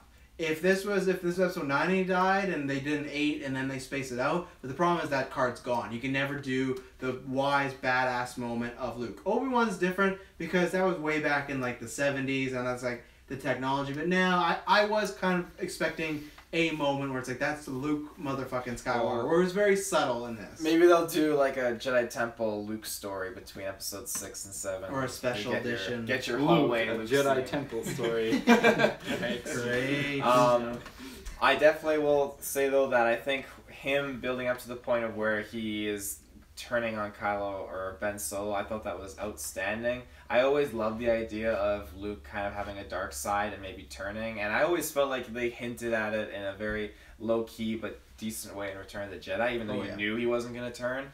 But I feel like him being, after everything he's seen and faced, I feel like having built up this whole new council and empire, or with his new Jedi, I feel like it would very easily, for him at least, if he were to sense anything being able to destroy that, it would be so much more of like an impulse and just kind of cave to his fear and emotions like he did. And I feel like that explains why he had nothing to lose in the sense when he was trying to convert Vader. He was willing to die for that, but now he's built something from the ground up that he wasn't willing to lose and wasn't willing to die over. And I feel like that is the thing that changed him from the Luke in Return of the Jedi to the Luke now in Last Jedi. So it really just pulled his emotions out, and I mean that's what created Kylo Ren, which again I think is fantastic to see how the actions of somebody or in this universe can reflect and create a whole other character. Well, yeah, because Luke saved the universe, but then if he didn't do this bad shit, maybe he wouldn't have gone so bad. Like obviously Snoke would have came around, but we don't know if he would have had the blood of the Skywalkers, right, as he referred to him. So speaking of Snoke, do we want to do like a rapid fire stuff we liked and didn't like? Because we talked about like the biggest moments pretty much. Snoke, I want to get into it quickly with Dill Musk because I feel like Dill must have been waiting to. You're a big Andy Serkis fan. Well, he's good, man. Yeah. No, I'm sending you up. So I'm sending you up before you take him down. That's why. Well, the thing is, what is there to say about this character? Yeah. Like they build him up as like this big mysterious being in Force Awakens, and obviously like at first I think most people thought he was like this giant as well. And it's like, holy fuck, dude, this guy is scary. And like, he looks super weird, but it's like, oh, that's a hologram. And then in this movie, like what? He's sitting in his throne and he like he throws mad shade at Kylo, and he's like, I don't know, kind of messing with Rey, but then he just like dies. Yeah. Like, what an anticlimax. Like, I bet JJ is pissed that that's what Ryan Johnson decided to do with the character that he introduced. Maybe, what is one redeemable quality of that character? It helps Kylo. That's the only thing. The only thing is it helps that what we already discussed, that overcoming the Master thing, right? and it provides maybe one of my favorite stealth kills of all time with Kylo just turning the thing and Snoke just being like, and he's gonna ignite his lightsaber and strike it. I loved it so much. And then when he brings, because he's supposed to be like this powerful, intimidating guy, and I don't get that at all. He's more scary in Force Awakens than he is in this movie. Fair enough. There's nothing intimidating about this character. Like, I don't understand why he's like, you know, the Emperor, why he's in charge. Well, yeah, here's the thing they said. It makes no sense. They said that, it was going to be similar to the Emperor, because to be honest, the Emperor is very scary in the original trilogy, but you do never learn a thing about him. You take out the prequels, you never learn a thing about the Emperor. He's just this scary guy. But my con for that is... Well, I'm not saying that it was done better then. No. I don't think Star Wars has good villains. But from my point of view, I think it was done good, but the thing is, then for me, then they just do it literally again with Snoke, and it's even less than the Emperor. You know, I think Andy Serkis did a good enough performance. I kind of like the way he would sit and pronounce stuff and talk. But yeah, I don't understand. I think, I don't know. I would love to know, was that always the plan with Snoke though? Kind of be a red herring of like, you're gonna think this will be the big bad. Because I could see them saying, hey, we want Kylo to be the big bad in 9. Mm-hmm. How can we do that? Look at what, spoilers for some people, look at Defenders, how that ended, right? I look at like what we had in this movie and how much time was wasted on like other things. Yeah. With, you know, like Finn and Rose, like so much time was spent on those characters. That introduced that character with purple hair, the commander girl, like no reason that character needs to be in this movie. I think, you know, you look at how much time was spent on that island with Luke being like, oh, I don't want to go with you, and like, okay, I can't support there's more time. Like, there's so much time in this movie that was wasted that, like, give me something for Snoke, because right now it's like, wow, is that like an anticlimax for a villain? Like, that might be like the worst Star Wars villain. That's an awful villain. He doesn't even look cool. He just looks like fucking Deadpool without his mask on. I don't mind his look. Yeah, I like Snoke up until the robe is glittery. I liked Snoke up until how they killed him. Pretty much, I thought they did a pretty good job making him kind of terrifying. Like, he wasn't as scary, I guess, as the Emperor was. I think a big part of what made him scary, despite having no backstory in the original trilogies, was you see how big and badass Darth Vader is, and then you see Darth Vader bowing to this other guy that's so mysterious, and it's kind of like this fear of the unknown almost. Mm-hmm. Yeah. What does this man have that makes Darth Vader cow before him? Mm-hmm. So, and then on to Snoke, I thought it was really cool just how it really just emphasized how strong in the Force he was, and just like how he was just toying with them, making them float around and stuff. Not strong enough to catch on. This is why I hated how they kill him so much. Is like how were you like unaware of the lightsaber moving beside you, and like I did think he was gonna catch it and then be like, oh, nice try, and he was talking with him. I agree with you there, where I think that they made him too powerful. I think they should have went with the route of he has a very little Force power, but he's just like gotten Kylo's mind. Very manipulative. Yeah, and then I would have liked that, okay, he's classic skeezy, snaky villain, Littlefinger from Game of Thrones that used his persuasion and power and money to get up there. Yeah. But this seems like, okay, he used his Force powers to get up there, but then, he does get easily taken out. So I can agree with you 100% that is anti-climactic. I like where it gets us, but I don't like how we got there. I like the ultimate result is, okay, Kylo said we much more interested in Kylo for episode 9, so I'd rather just have all Kylo instead of more like Snoke Kylo scenes, because like, okay, whatever, we've seen this before, like, let's move along. This like one solo Sith guy or dark user being the main bad guy, that's good. So I guess for me, I agree with you guys. I guess it's just that I'm just happy Snoke's dead. I think I think when I watch this movie later on, it'll be more of a con for me. But I think just in that moment, I was like, okay, this is good, and this is different, because I think we all thought Snoke would make it to the next movie. So that's where I'm torn. I thought you would do something before he died. I think with Kylo and he did provide the bridge for Kylo and Rey. So I think when Kylo and Rey were in that room together, I was like, there's no way they get out of this without killing Snoke. So I was pretty sure he was gonna die, but what I would like to see is he catches Kylo's attempt to kill him, and then while he's focusing on Kylo and not as much on Rey, Rey kind of finds a way to sneak in that killing blow herself, and then that leads into her kind of being darker and giving into her anger, and then she goes bad and Kylo goes good, and all this fantasy. The problem is that's a much better written story but I love the fucking twisting of the hand and the lightsaber. I don't know why. So, quick question actually. So if Snoke is the one who I guess introduced this telepathic communication between Rey and Kylo, why is it that they can do it after he's dead? Is it because like he just showed them how to do it? Or something? Maybe it's now they're attached, right? It's like a router to a phone. So did he actually do anything then? Like I think because he said he did, but does that mean he actually did? Like what if they just did that of their own regard because of their power? I think he somehow implanted. I feel like I can see there also being like because you got the sense that the island Luke was on had some Force influence around it. And so I think he might have tapped into that influence in a way and sensed the connection that the island was kind of creating, and then he pretty much finished the connection, completed it, and then now it's there, and he's no longer necessary for it. But while he was alive, he was able to kind of dictate and control it and meld it in some way. But now that he's not there to do that, it's just a raw connection between the two of them that's kind of dependent on their own powers and what they do with it. I think they could have done a cool story with that instead of not doing. Well, they definitely could have given Snoke a backstory. Like going into it, I was just like, I'm excited to hear more about I wanted this to character. know why his face was so messed up. Like he must have been either he's some fucking he was really tall. Like he was a big. He was not big like Force His Awakens, hands were huge. Yeah, they were. Like he definitely wasn't human. Definitely juicy. Yeah. Big hands.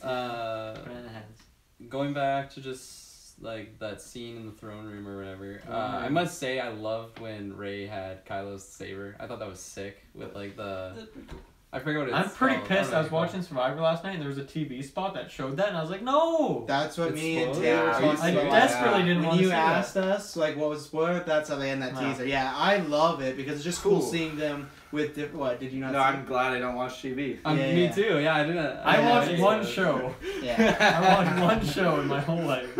Yeah. No, I so annoying. And that's the whole. It's always cool No seeing spoilers people in with anime. True. There you go, Dylan. So watching anime just because spoilers. Survivor. Going back to Snoke though, I must say I personally am very content with the way that he died, and it's funny because like it's funny because a lot of people aren't gonna like it, but like I don't know, like going back to like I'm really like into like the whole like Sith Master apprentice like relationship, and like because I've read like Darth Plagueis and like I don't know if you've read that. It's really good, but of course, it's read it. yeah. Anyways, read it this morning. he like the whole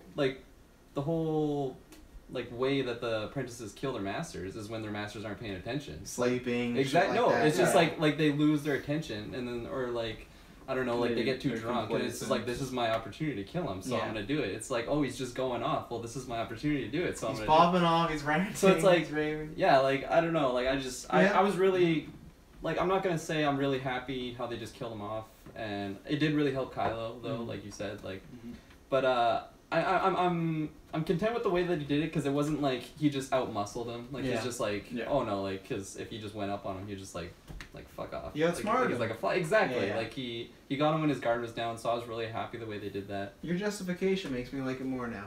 Yeah.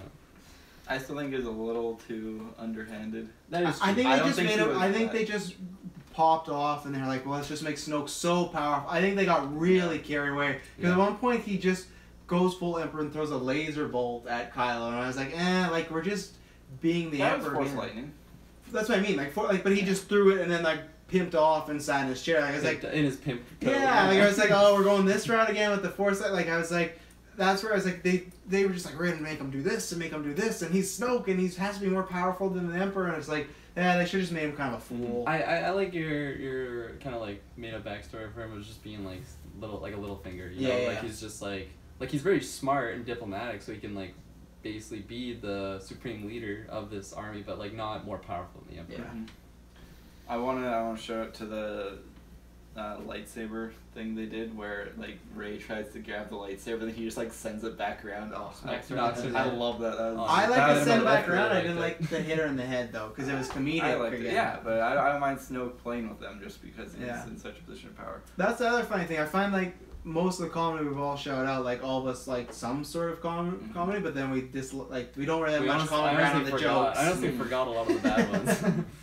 I also want to say, speaking of Force lightning, Yoda, Sith Lord confirmed, calls down giant force lightning. Well, I want to talk about that two things. One, I just think that was a conspiracy. I think that was a great scene. I cried in that scene. The second I that saw was really the nice ears, scene, I though. gasped. That's what I meant by in the non-spoilers, like big moments of like, man, Yoda, and That's I thought huge. their I was scene, not expecting that Yeah. whatsoever. Oh, yeah. and I thought their scene could have come off cheesy. They obviously used a real puppet, but they used some CG on the face, you could tell. But I think it was just the right amount. They had a good conversation. I loved the whole, like a Jedi is not what the books are. Like a Jedi is a Jedi.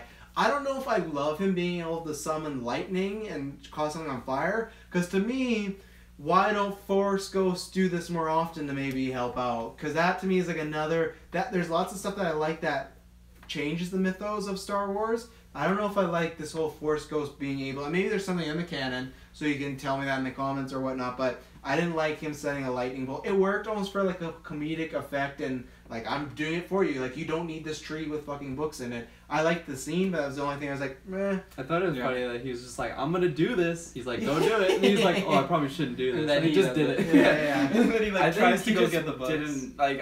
I can see it as Yoda didn't want Luke to have that on his conscience as actually like destroying the Jedi Order, because it would have weighed a lot more heavily on He him. would have had regrets, probably. And Yoda doesn't care, he's dead, since Exactly. whatever. Yeah. Some say Yoda is literally just an incarnation of the Force.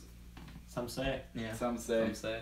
But yeah, I think it was a great scene. I was happy to see Yoda back. man, yeah. I really liked him. That was definitely like the time where if I was gonna cry, it would have been that. That scene, was just seeing emotions. Yoda again, and like I guess we kind of like solved it. How it was just like it wasn't the prequel Yoda, because it makes sense, right? Yeah. I was just like, I don't know. I like. Old Dusty. It's just Yoda. we're used to the Dusty old, Exactly, wise, yeah. and very serious I really Yoda, like- because yeah. that's what we saw most recently. But I really liked how they did kind of like that.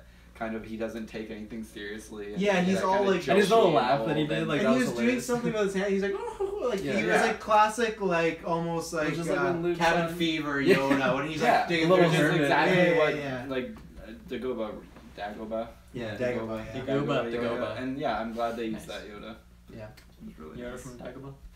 Dylan, any thoughts on Yoda? The I'm gonna go back to Snoke. Okay. Oh right. Go back Right. to I think his death. I think it was perfect. I mean, I'm totally with you. The way like, especially in the sense like in the Force Awakens, he just was so obsessed with how Sidious and Darth Vader fell and how the Empire crumbled. And so now you have this mysterious Force user who's just come in, taken the remnants of the Imperial Empire or whatever, and Imperial Empire. and he's built something out of it. And I'm so excited to see the novels that are gonna shoot out now that are gonna focus on like his past and everything. I'm so pumped for that. Yeah. And I'm so, yes, he's dead. I'm okay with it. I think as I said, it was a great way for him just to get killed. But I think that it just makes me more interested in his past, because he's been alive for so long and he's had so much happen to him. What happened to him? Yeah, That's but the what I problem wanna know. is that's not to me that exciting, because we don't know any of that's happened to him. I know. We don't even really get like, and that's where I'm like I said, I was fine with the Emperor of that, but now he's literally just Emperor 2.0. That's why I like Kylo. He's not Vader 2.0, where he is just the Emperor Yeah, but again, for me, just lamer. that's why I want it. It just has spiked so much curiosity for me as a Star Wars fan in that sense, and especially when his moment with Rey, they started playing Darth Sidious's score, just totally just sent me for a loop. I'm wondering like, okay, I'm wondering, does he have some kind of a connection with Sidious? Not that he's a clone or anything like that, but like His have brother. the two cross paths in some shape or Stoke. form. It's just really just has me so excited at that point. I don't think I'll be picking up the Snoke novel. I'm sorry. I may like the way he went out, but I have no interest in this like, character whatsoever. From a Snoke's point of view. I don't know. I just A Star love Wars love story. Sith characters and the whole dark side characters. So I'll probably just listen to the audiobook at work. But as for Yoda, as soon as like you get that panoramic shot from behind and Oh you see man, the Yoda's ears. head, Seriously, it's the ears. my It's just my like, oh. tears just started to shoot out. I couldn't handle it. Just like the Snoke books. I legit felt like I don't even know. There is no feeling that I can use like Star Wars movies. Yes, in general, they just do a great way of like putting me in awe. But this moment alone for a Star Wars movie, there is no way I can ever recapture that moment again in any other media or form. Just the way that it hit me is so powerful and overwhelming. I'm sure that there's a lot of other people that can really like. I cried too. I felt the same way. It's like because it just feels like home and it feels like childhood. And then just the way they're just like mouthing off at each other too. It's just like classic, like back and forth. Yeah, it's so. It was that was a magical moment to be there. That was something that like I actually thought Yoda or Ben could be in it, so it wasn't like a surprise, but just seeing it was that moment, and I wasn't spoiled about it, so it's like that moment will forever be a special movie theater moment. Yeah.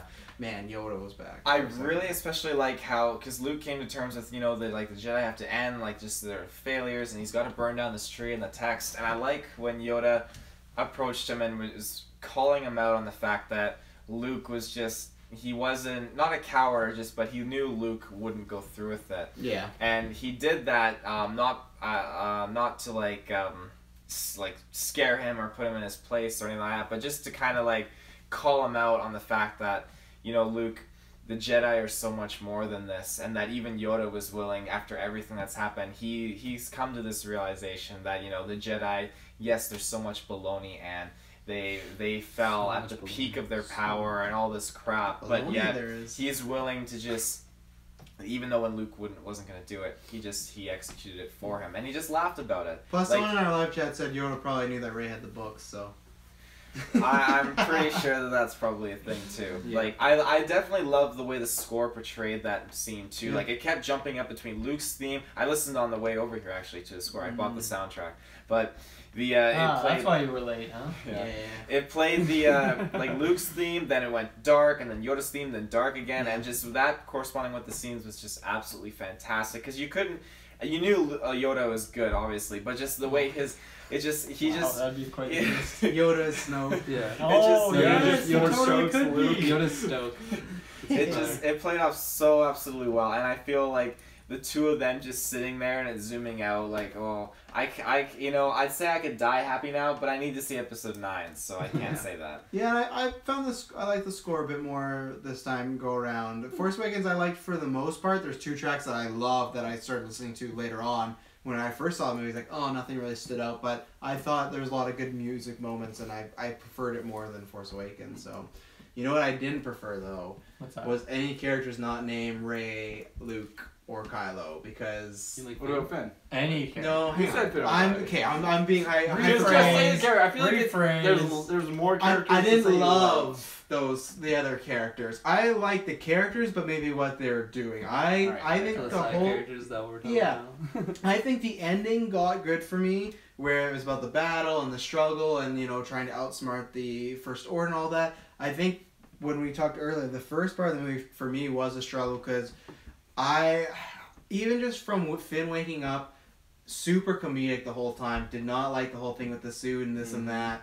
I didn't love the beginning with Poe and Hux with that whole I'm biding time, and it 100% fits because that's Poe's character. But that's one thing I don't like in Force Awakens is that thing with Kylo when he's like, "Oh, do you start talking to you?" I hate when they put Poe in these quippy with the villain situations. It always feels awkward to me, and they've done it. Both movies have started that way, so I know how Episode 9 is gonna start.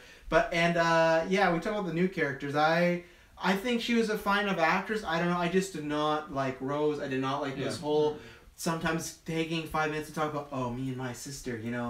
We used to be little slaves, and it's I don't need this right now. Not in the sense of it's too heavy for me. It's just there's so much other stuff going on. I get you're trying to put this subplot in.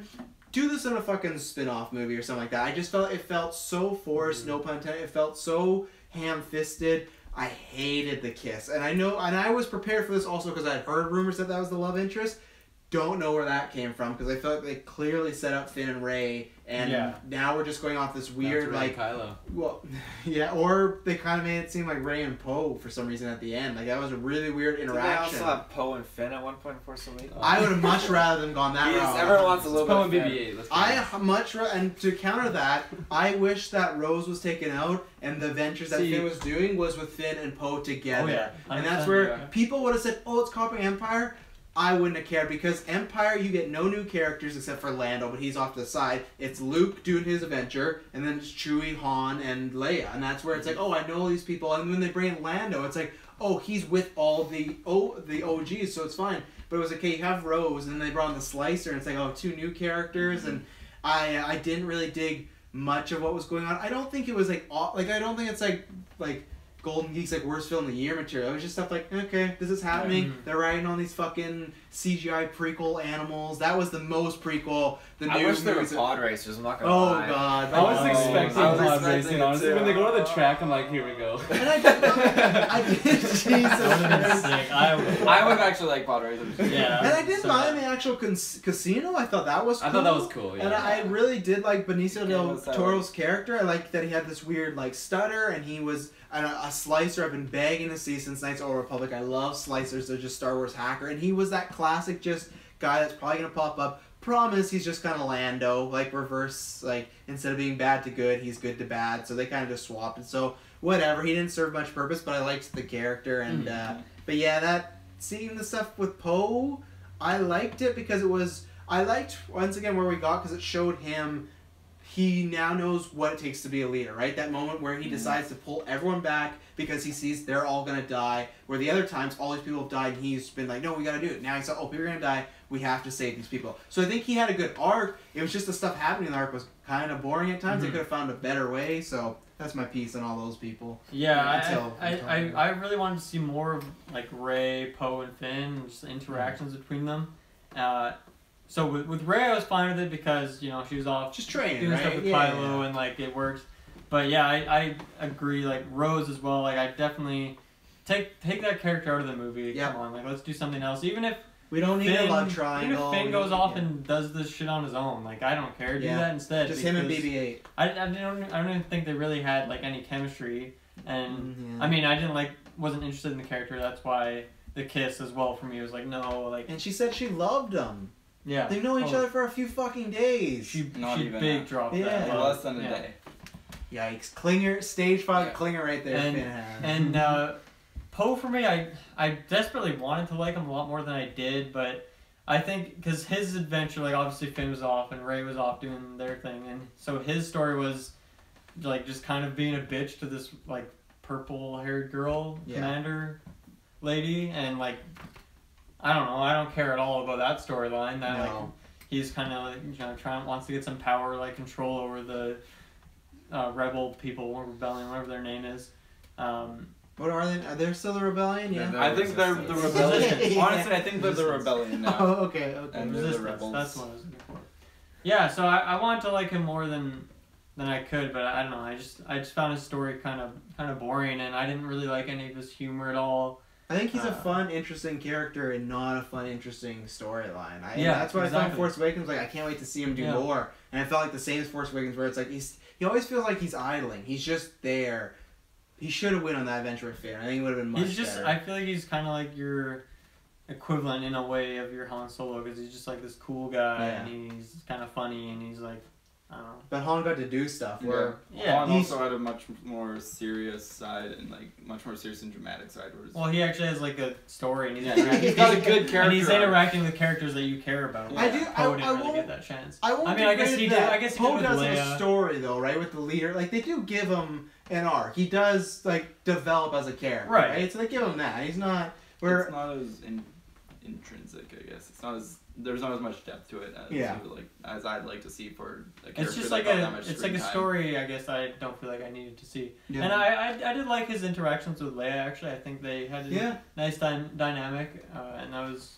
I would like to see more, but I would have liked to see a lot more of Poe doing other things. Yeah. The thing I don't mind about him having the arc of the leader, because I feel like he is going to survive this trilogy, and when we come back, he's going to be that new Leia.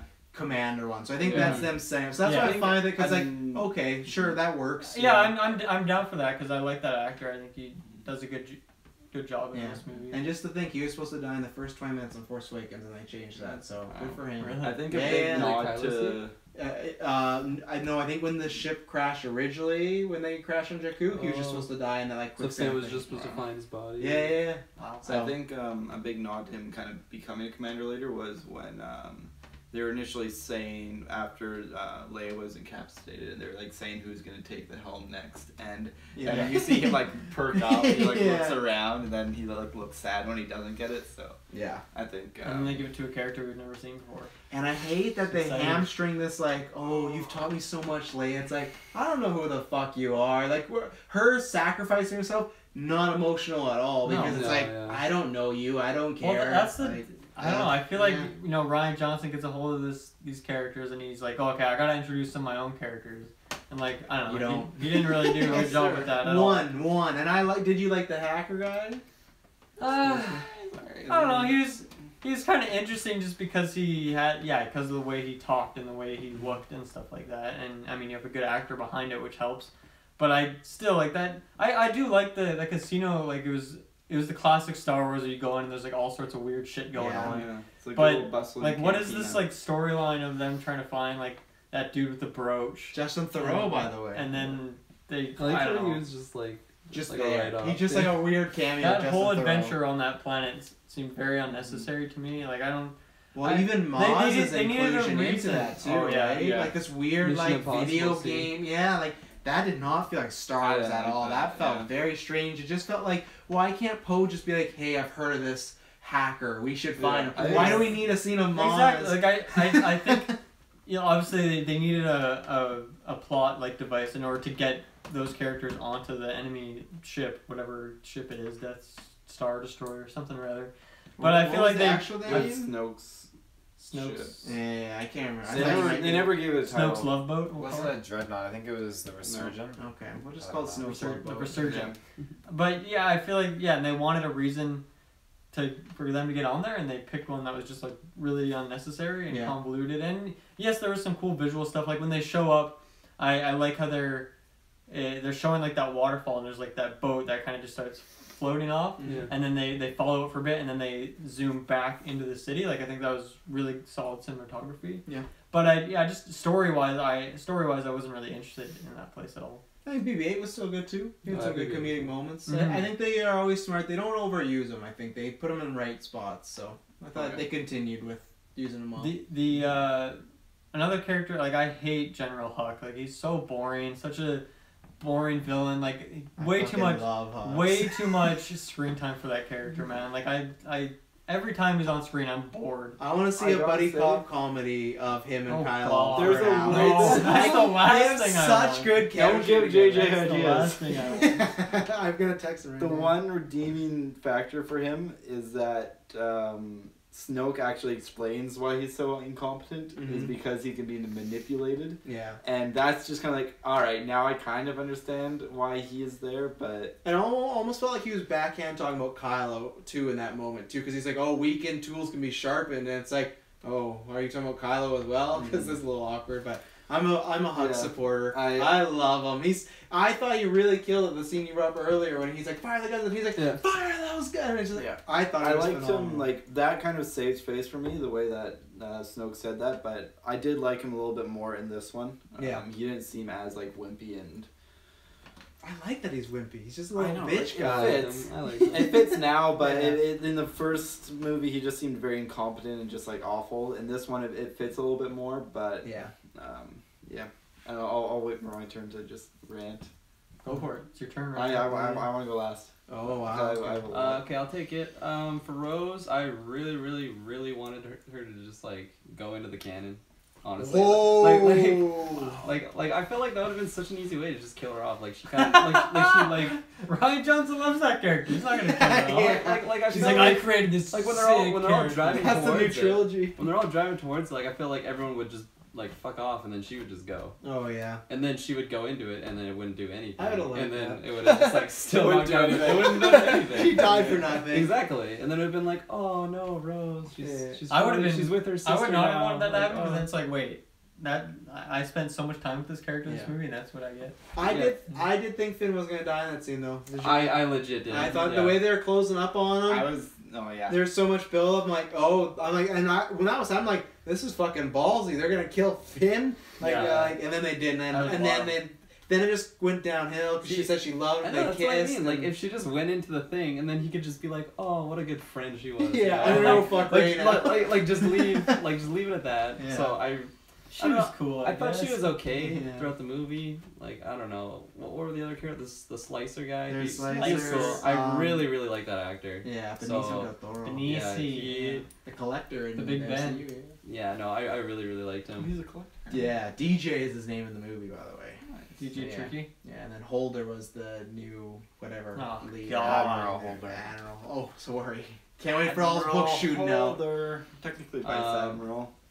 Nice have Standing I in as Admiral. was gonna talk about Hux, but I was gonna kind of mention him like with kind of like my predictions for next movie of like I feel like Kirkland's made a segment that we're doing. I don't know like should I wait for this? Should I just talk about the side characters right now?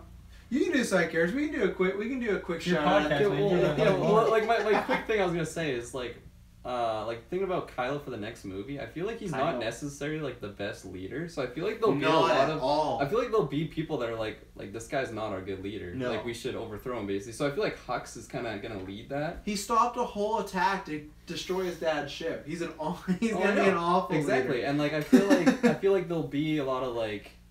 Kind of like a Civil War sense between the First Order, you know? Dylan loved that the posters Hux and Kylo Ren doing the Oh, Civil yeah. War pose. So, like, cool. No, it's gonna be Hux and some fucking new character that we've never heard of before. So like Hux, I do So- like that character because he's kind of progressed. Like the first movie, he was just a little bitch. Mhm. This one, He's a big he's bitch. he's a bigger bitch. Yeah. But like, yeah, I But don't you know, see, like, he's- because throughout the whole thing, he just hates Kylo. He's almost what I want Snoke to be. He's the little finger guy, like going where the power is, Yeah. moving around. Like he hates Kylo. I love that he's gonna fucking try to kill Kylo until Yeah. he woke up. And then I love that he's like the Supreme Leader. When he chokes, like you're the Supreme. Like fantastic.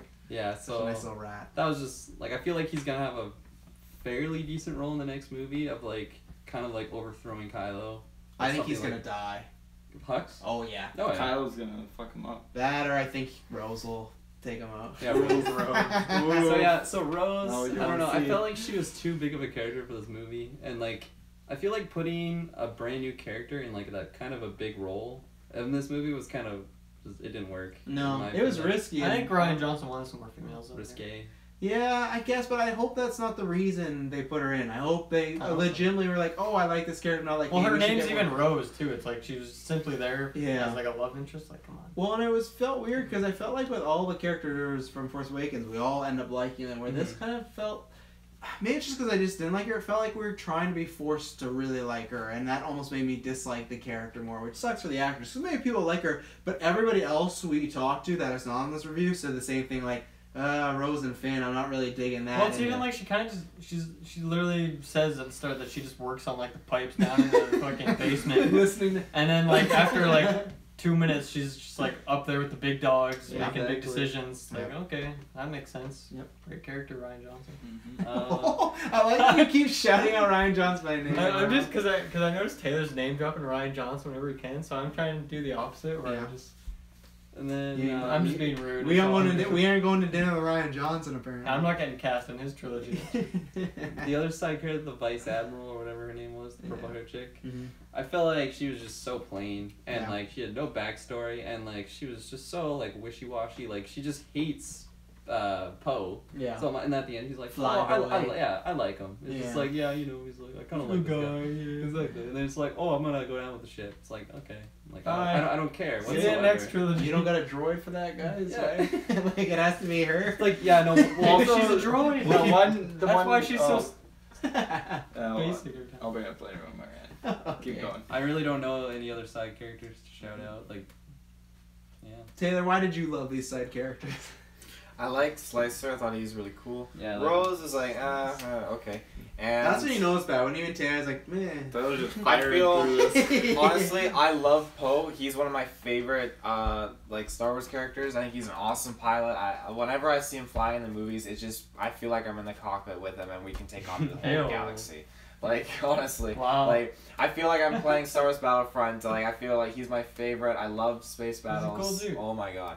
So I feel like I have to I'm gonna cosplay as him at some point soon. But by the way, there's a lot of space battles. Did you like that in this movie? Some say the entire film was the course of a space battle. That's how you liked some it. say it to my heart. I like the Some say opening it's the too. war 9%. of the stars. And I like Rose's sister with that bomb thing. Really like that. Yeah, that was was really Ryan Johnson shooting like this, and I like that. And yeah, I like the build up to it. I liked all the space battles. I am definitely with you in the sense that I feel Rose should have been removed and it should have been Poe and Finn on that journey. I think that would have been agree with absolutely you, yeah. outstanding. And they should have made Um, Leia in Poe's position where she had a problem with her, but I think they just like the all commander basically. well, they should have Or done something where why. they like lost trust in her, but I think they just want to do this whole Poe as a leader thing now, right? Yeah. So he has to be on the ship. I think they gave a great development for Poe as a leader and just how he Whose leg is that?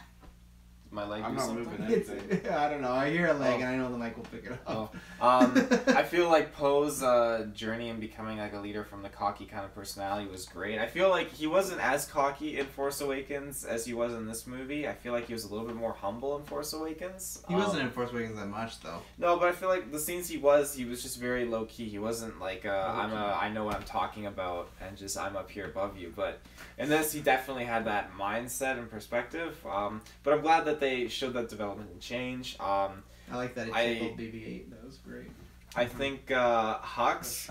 I'm the complete opposite from you guys. I feel like in Force Awakens, he was very assertive. He filled the position of being like the general and just knew what he was doing and confident. He didn't look like a bitch or like a wimp at all. No, I think I agree with you, actually. In this, it just totally was just pointing out his flaws. I'll take the call in and my everything. room. Yeah, and Snoke like- drags him. Oh, that was great. Right I away, he enjoyed was that just displayed as being like a dog, you A know, big or sheriff. like something like that. So, and I mean, it for some reason it fit with his character, which is kind of weird. But I definitely like the Force Awakens Snoke, which he was assertive because I like that. Hux.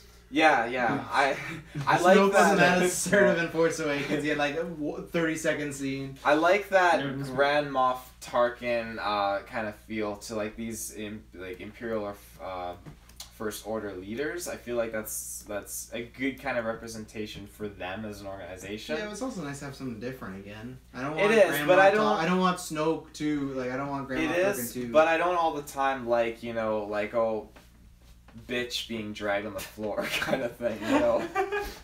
I like my Imperial leaders to be assertive and actually display the discipline in the uniform that they're wearing because Right. that's what they are. He's a general, you know, and he's being. It's hard I to like. believe But that Snoke said He's why he was hardly there. wearing a right? uniform even.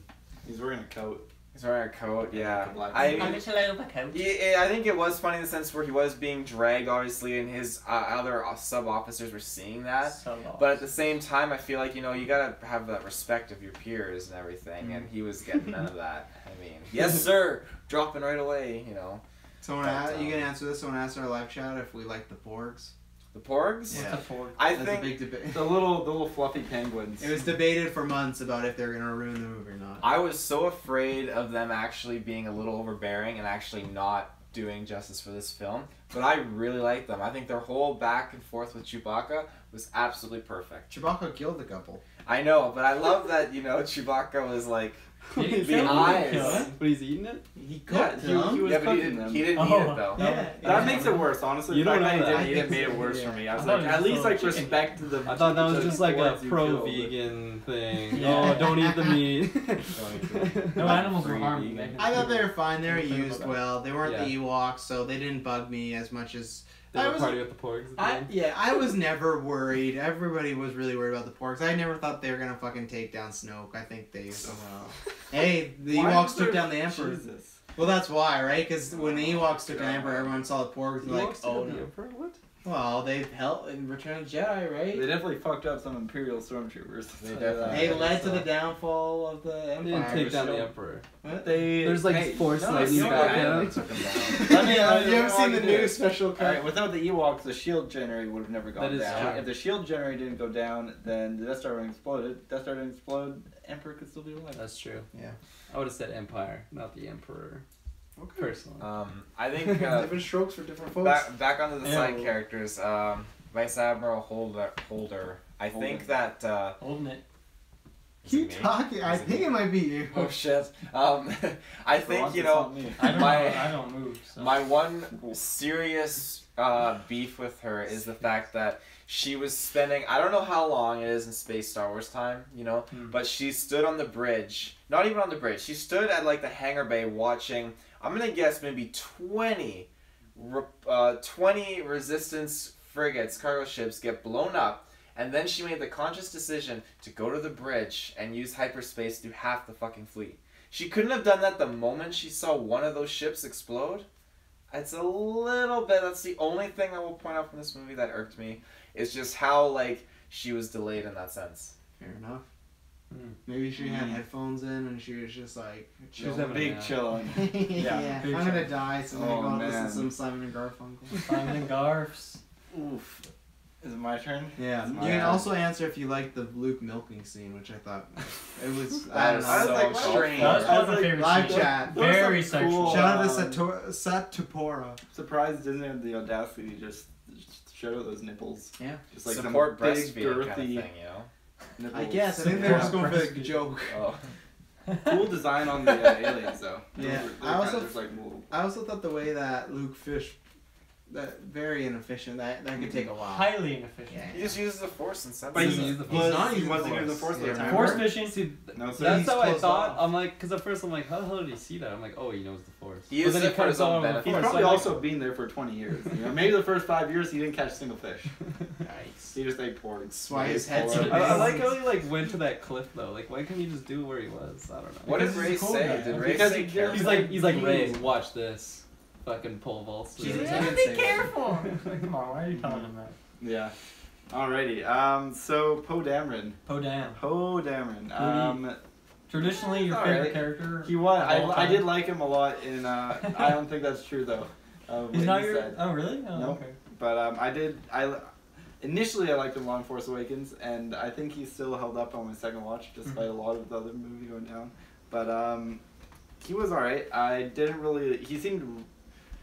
I don't know. He didn't have much of an impact. A lot of what you guys said idling.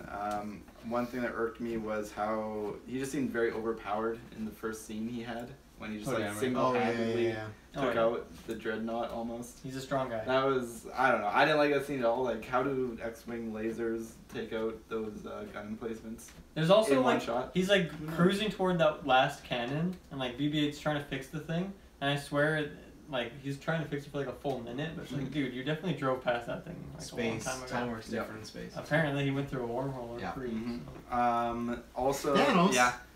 And then on top of that, I can talk about a little later, I guess. But so Poe Dameron kind of lackluster, did his thing. I would have liked him to go off and do like his own solo thing, without anyone else. Maybe some interaction with Leia or like his own thing on the ship, but I didn't Just like his tie-in pieces with out. Rose and Finn's story. Mm. As for like Rose, for me was just didn't hit at all. I didn't really like her at all, and I feel like Finn was trying too hard to make and his actor was trying too hard to make the romance make work. it happen. Because up until the end, it always seemed like she didn't care for him because she had this huge image of him being a hero, and then she's just like completely let down that he's trying to run away, and then so it just kind of crushes her image of him. And then he seems like he's trying to make her think better of him, trying to get her necklace back when she just throws it away and really trying hard. And then all of a sudden at the end, it's just like she kisses him and she loves him. It's like, where did all this come from? Yeah, and then there's that Who scene of knows? them with the code. He's putting it Yeah. on her, making sure she's okay, and Ray's looking. And I think they did that just to be like, Ray's gonna be like, oh well, I guess I'm not. Like, we're not gonna be together. And it's like, oh, why are we doing this? Yeah. I'm not looking forward to that tonight. I'm really not. Yikes. Yeah, I didn't like that part. The DJ, I didn't really. I liked his acting. I guess he did a good job with the character, but I didn't really like his character arc. He just, I don't know. Like he didn't seem to have a reason to help them in the first place. Because like Money. you could, yeah, but he could get money doing anything else. It felt like. He wants that resistance. Yeah, but the thing is, resistance money. Yeah. he didn't even have like a monetary motivation until he saved them from the planet and the security people. Yeah. They never really offered him anything or a job, and then he just sells them out right away. And so He's a big seller. that kind of storyline just kind of took a turn for the worse in that it just resulted in nothing, which I'm not hugely against if they did it well. Like I'm down for like this big adventure and then kind of doing the dark route where it's like they go through all this effort and then it all just results in nothing, to kind of like really focus on the despair and how grim things are and kind of end the movie on that. I like the moral lesson of him showing situation all the guns those guys sold, and then when he's like, oh yeah, he sold some to like the rebellion too. I liked that. That was a pretty cool one. Yeah. Yeah, a lot of, I don't know, can we just kind of just get into Earths? And You do whatever you want. So there's a lot of things about this movie that just like really irked me, just like more logically, mechanically, canon-wise, just like really just ruined the immersion in a way. One, I already mentioned it, Poe was just like way too OP against that dreadnought. It just makes the First Order look incredibly incompetent, and it's like, this shouldn't happen. The scale of the battles seemed very small. There was 3 TIE fighters that came out of that entire fleet to take out Poe and like go in to destroy the Rebel fleet. It's like, what are you doing? You know, where Sundance or day. I know. Like it, like you see the Way first, like in the first, like, or even in the Star original. killing base blowing up really put us back, so we had to do some But- layoffs. That just doesn't really make sense to me. The fact that they had 3 TIE fighters and Kylo Ren's fighter going on. So I think they want to avoid George Lucas prequel ships, though. That's the problem, because they got so much money for, or so much shit for space battles with thousands of ships, and everyone be like, look at this. So I think they, even though they should add more, they look at it, they're like, we might get called out for it, so let's keep it smaller. I don't like that. I feel like it's a massive space battle with these huge fleets. Like it's supposed to be big scale. They And did that so, in New Hope. I don't know. I don't like that. It's very small Yeah, scale. but that was before the prequels. As for, I feel like they did a lot of cop-out moments too, of big moments. One thing I didn't like, Holden just like light speeding into the fleet. I feel like if that, I don't know, that just doesn't make sense to me. Why has no one done that before in Star Wars? Because they've never want to sacrifice themselves. We've never had a character that's wanted to do that, right? Because she killed herself. So I don't think anytime Ben Kenobi was like, "Hey, we gotta get out of here," he was like, "Okay," and then like killed themselves, right? So I think that's why. As we've said before, droids. It's cool, yeah. Yeah, the visually was really nice, but you And could just get a sound. droid to do Except for that. everyone Like, talking. Droid might I feel like fuck if up. one ship can take out an entire fleet, like from a military standpoint, it's like logistically that just makes sense to do that in Yeah. almost every single giant space battle. Exactly. Maybe Yeah. they never thought Because about you don't it. need a person inside No, that. yeah, to do you it. just get a robot to fly the ship at light speed into this fleet. It's the and VPO to you do it. Maybe immediately they'll win. use that attack method in Episode 9. Like that really worked. We're We gonna get start suicide using bombers. it. But I feel like they could have Sir avoided Second that. Work, guys. Because that was Hux's downfall, is because they knew that it was going to jump to light speed, but Hux just disregarded like he did throughout the whole movie with everything. No, right when they No, were about to it jump, wasn't- he told he- everyone to shoot at them. Yeah, he didn't. Yeah, but he realized that was what But was it gonna wasn't go on. jumping to light speed until it turned around. Yeah. No, but no, because they saw that she was priming to Yeah, make the, he's leap like, to well, the jump ship's space. empty, so... Yeah, so they The way I didn't took care. it was that he picked up that she was like bluffing or something, that she was just trying to act as like a distraction. Yeah. I don't think he knew that she was gonna light speed Yeah. into her and blow them up, because I mean, yeah, it's like you said, like we've never seen that before. Mhm. So I don't know if anyone knows that that's how it works. Yeah. Maybe I she don't didn't know. Maybe she's I- like, I'll see if this works. I think that just I'm kind kinda done of with life breaks a anyway. lot of things, but It did break. it is what it is. Another thing is the light speed tracking technology. Why don't they just have the Star Destroyers that have like the big orbs on them that stop ships from jumping to light speed in the first place? It's old tech from Old original tech. trilogy. Some tracking I mean, moves. yeah. Probably Well, no, some not tracking manufacturer, because in you know. Empire Strikes Back, when they go to Hoth, the ships can't jump to light speed because they have those ships that. Well, have, then like, maybe the disturbance things. maybe they found a way to bypass those things. That's why those things are obsolete knows? now. I don't know. Just things that irked me. And then if they had those, the light speed ship thing into the fleet never would have happened. I guess not. No. Yeah. I'll throw a couple more irkings out there. So when that Rose's sister like drops all those Mhm. bombs and it destroys that ship, like didn't they have like a full fleet of bombs that was needed to get dropped on that in order to destroy it? And then like one, one did the trick. but then one did the tricks. It's I like, think- oh, that's mighty well- convenient. Well, maybe they I send think them out it's- though because they know a couple are Yeah, gonna get taken out. because Right? it's likely the thing that are going to get taken out. On top of that, you remind me, why was like the hangar bay open the whole time that she was there without like a mask on or anything to breathe? Was she exposed to the vacuum the whole time? They really played with that was how much people could be in space and whatnot. So yeah, I don't think Star Wars cares about the logistics of people being out in space. Yeah, even though they used it, Leia starting to freeze out, which I found strange because they've never. That was really weird. They've never touched upon that in Star Wars because I always just assumed, oh, maybe they're just like they're fine in any sort of space, but. I didn't like that moment at all when that was another Leia Eric moment. came back. That was like that felt like a huge cop out. Like it felt like they could have had a huge Kylo Ren moment there. And then they just kind of like... They did have a huge Kylo Ren. I mean, they did with Kylo Ren using Force pull to pull her in or something. I was kind of always going to say her, but I think him not killing her is a huge moment, and I think unfortunately that would have been touched upon in 9, but they're not going to now. I don't think that the him not firing the shots to blow up the bridge there, I thought that was a good moment, but then her just like saving herself from death, I think she should have died there and actually let the moment sink in, but then pretty much all like the dramatic and emotional impact that they had from that scene, they just kind of pushed it to the side with keeping her alive. Yeah. So they kind of took the easy way out in a way. So not a fan of that either. Another thing that didn't make sense to me is on that mineral planet when they set up that defense, they have like that door and they're like waiting to close it for some reason. They're like, oh, there they are, close the gate now. But it's like, why didn't you have the gate closed the entire time? Like, why would you wait? As a way to get Rose and Finn back into that. But they didn't know Rose and Finn were there, right? Like, it's... plot armor. It makes no sense. They want to get those dogs in. Yeah, dogs were already there. Is anyone a fan of the name Battering Ram Cannon? Yeah, that's fucking sick. Because that's something. That's like the name of like a Jigsaw trap. Yeah, it is. I got some like Return of the King vibes there, you know. Yeah, that was. Yeah, definitely. Also, Lord of the Rings music starts playing. Frodo pops in. What was the end goal of the those skim gliders? They didn't have guns on them. I think they did. Yeah. Very shitty. It seemed like the guns were like was the goal to suicide into the cannon? No, I think it was going to get close enough to fire on it to destroy the cannon. That just seemed very pointless overall. And then they ended up pulling out anyways. Like it looked really cool, but it just lore-wise, it just didn't seem to fit.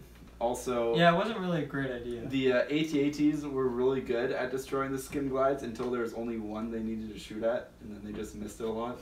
Finn's taking some lessons from Poe, you know. Well, he knows how to evade those First Order. Yeah, he's trained with them. Even though he just learned how to barely fly that ship 1 minute prior.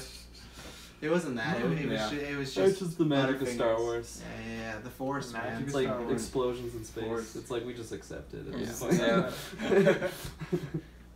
True.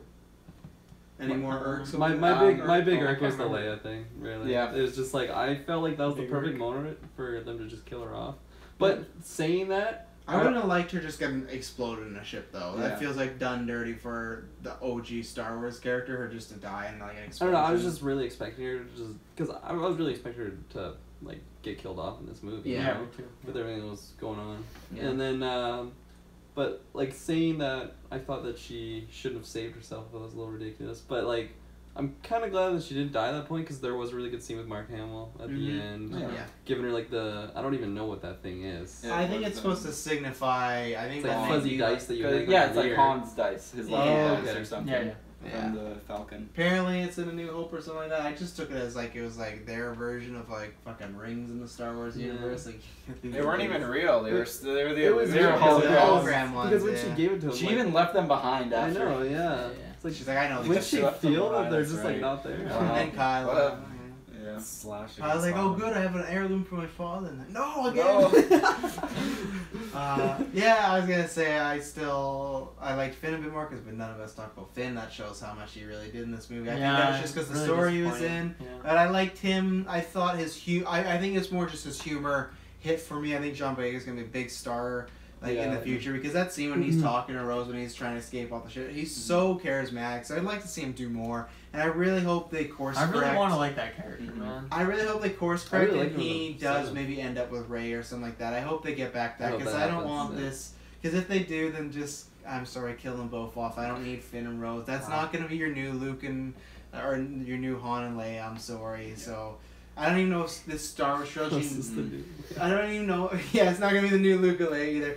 I don't think this trilogy needed a love story either. Yeah. Everyone No, hated the not at prequel one. It would have been fine to take a break. So yeah, I'm trying to think of anything. And I think we talked about Leia. It was great in all her scenes. I like that she did use the Force. It makes sense. Luke would have taught her a little bit here and there. And as the you know. as the books go that aren't canon anymore, but like Luke did train Leia in the Force quite a bit after while he was building his new Jedi Order. Yeah, so it makes sense. You know, if my brother had the Force, I'd be getting those weekend Michael lessons. Snow's.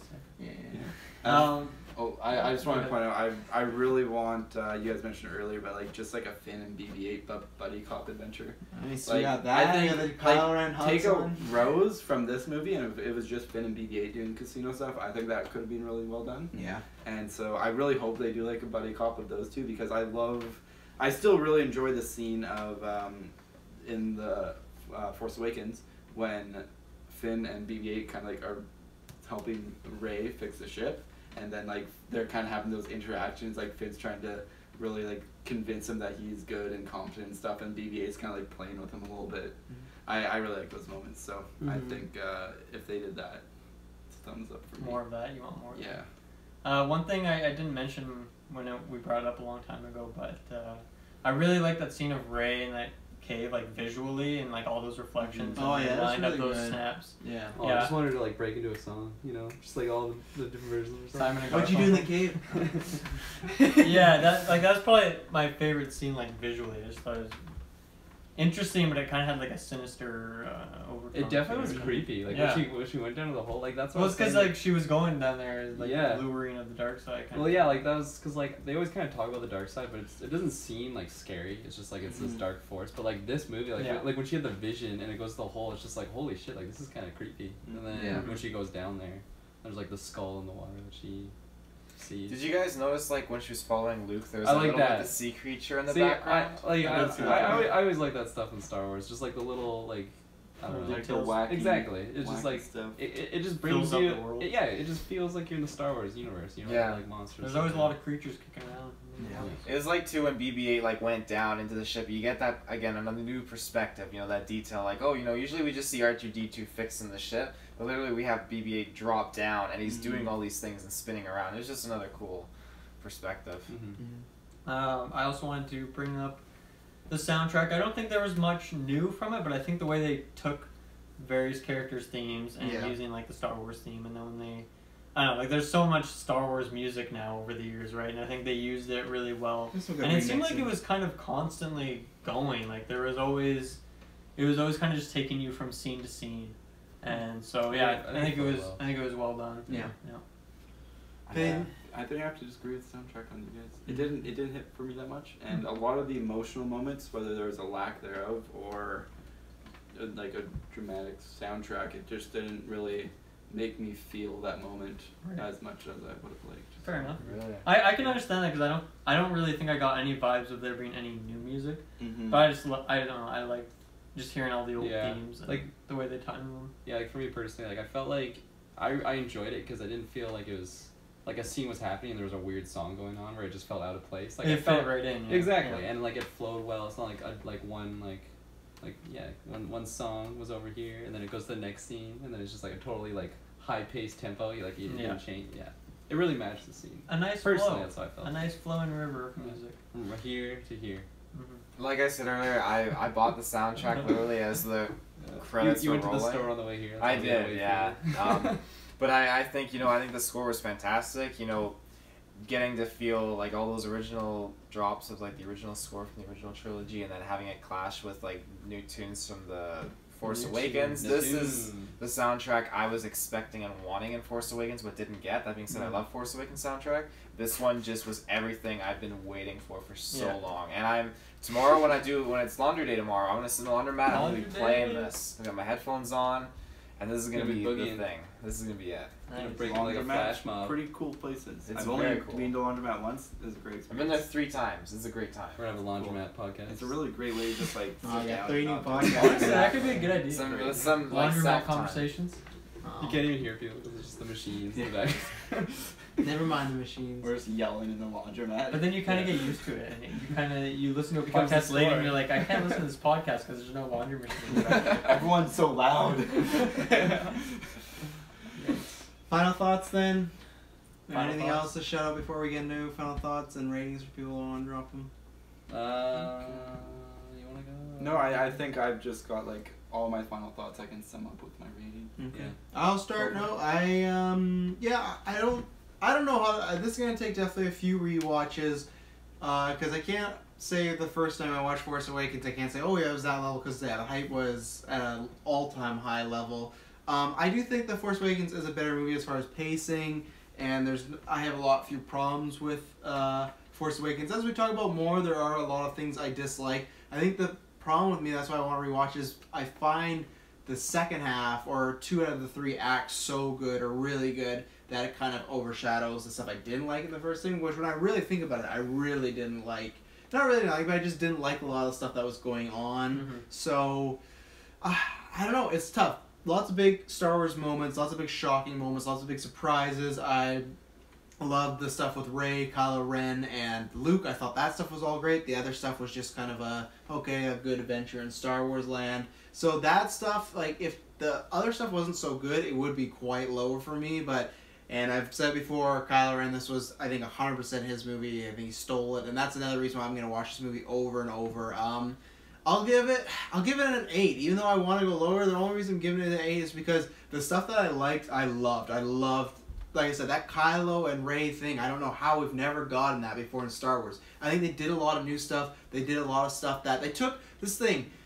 We dislike a lot of stuff, like maybe the humor and the Rose stuff. They took a lot of risks. I don't think they panned out, but if people want to say, oh, hey, they didn't, they followed the Empire Strikes Back, or they followed the formula, they didn't that time. That could hurt them, but I respect them for taking that pledge than maybe to being a bit more formulaic. So, yeah, an 8. I think I gave Force Awakens a 9. I really enjoy this movie. This is one, though, my score is not strong. It could go up, it could go down. This definitely needs a few more rewatches, but yeah, those were my big highlights as far as the positive stuff and comedy and some of the new characters, and some of, unfortunately, where Finn, Poe, Wentz didn't really like. So yeah, kind of a mixed bag, but yeah.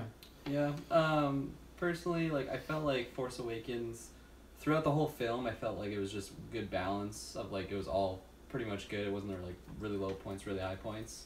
So I don't really remember what I gave the last movie. I'll probably put this one very similar to that movie, and I will say that because this movie definitely had some low points, I thought, but, like, the high points just carried it. Yeah. And, like, the high points were just, like, better than the last film.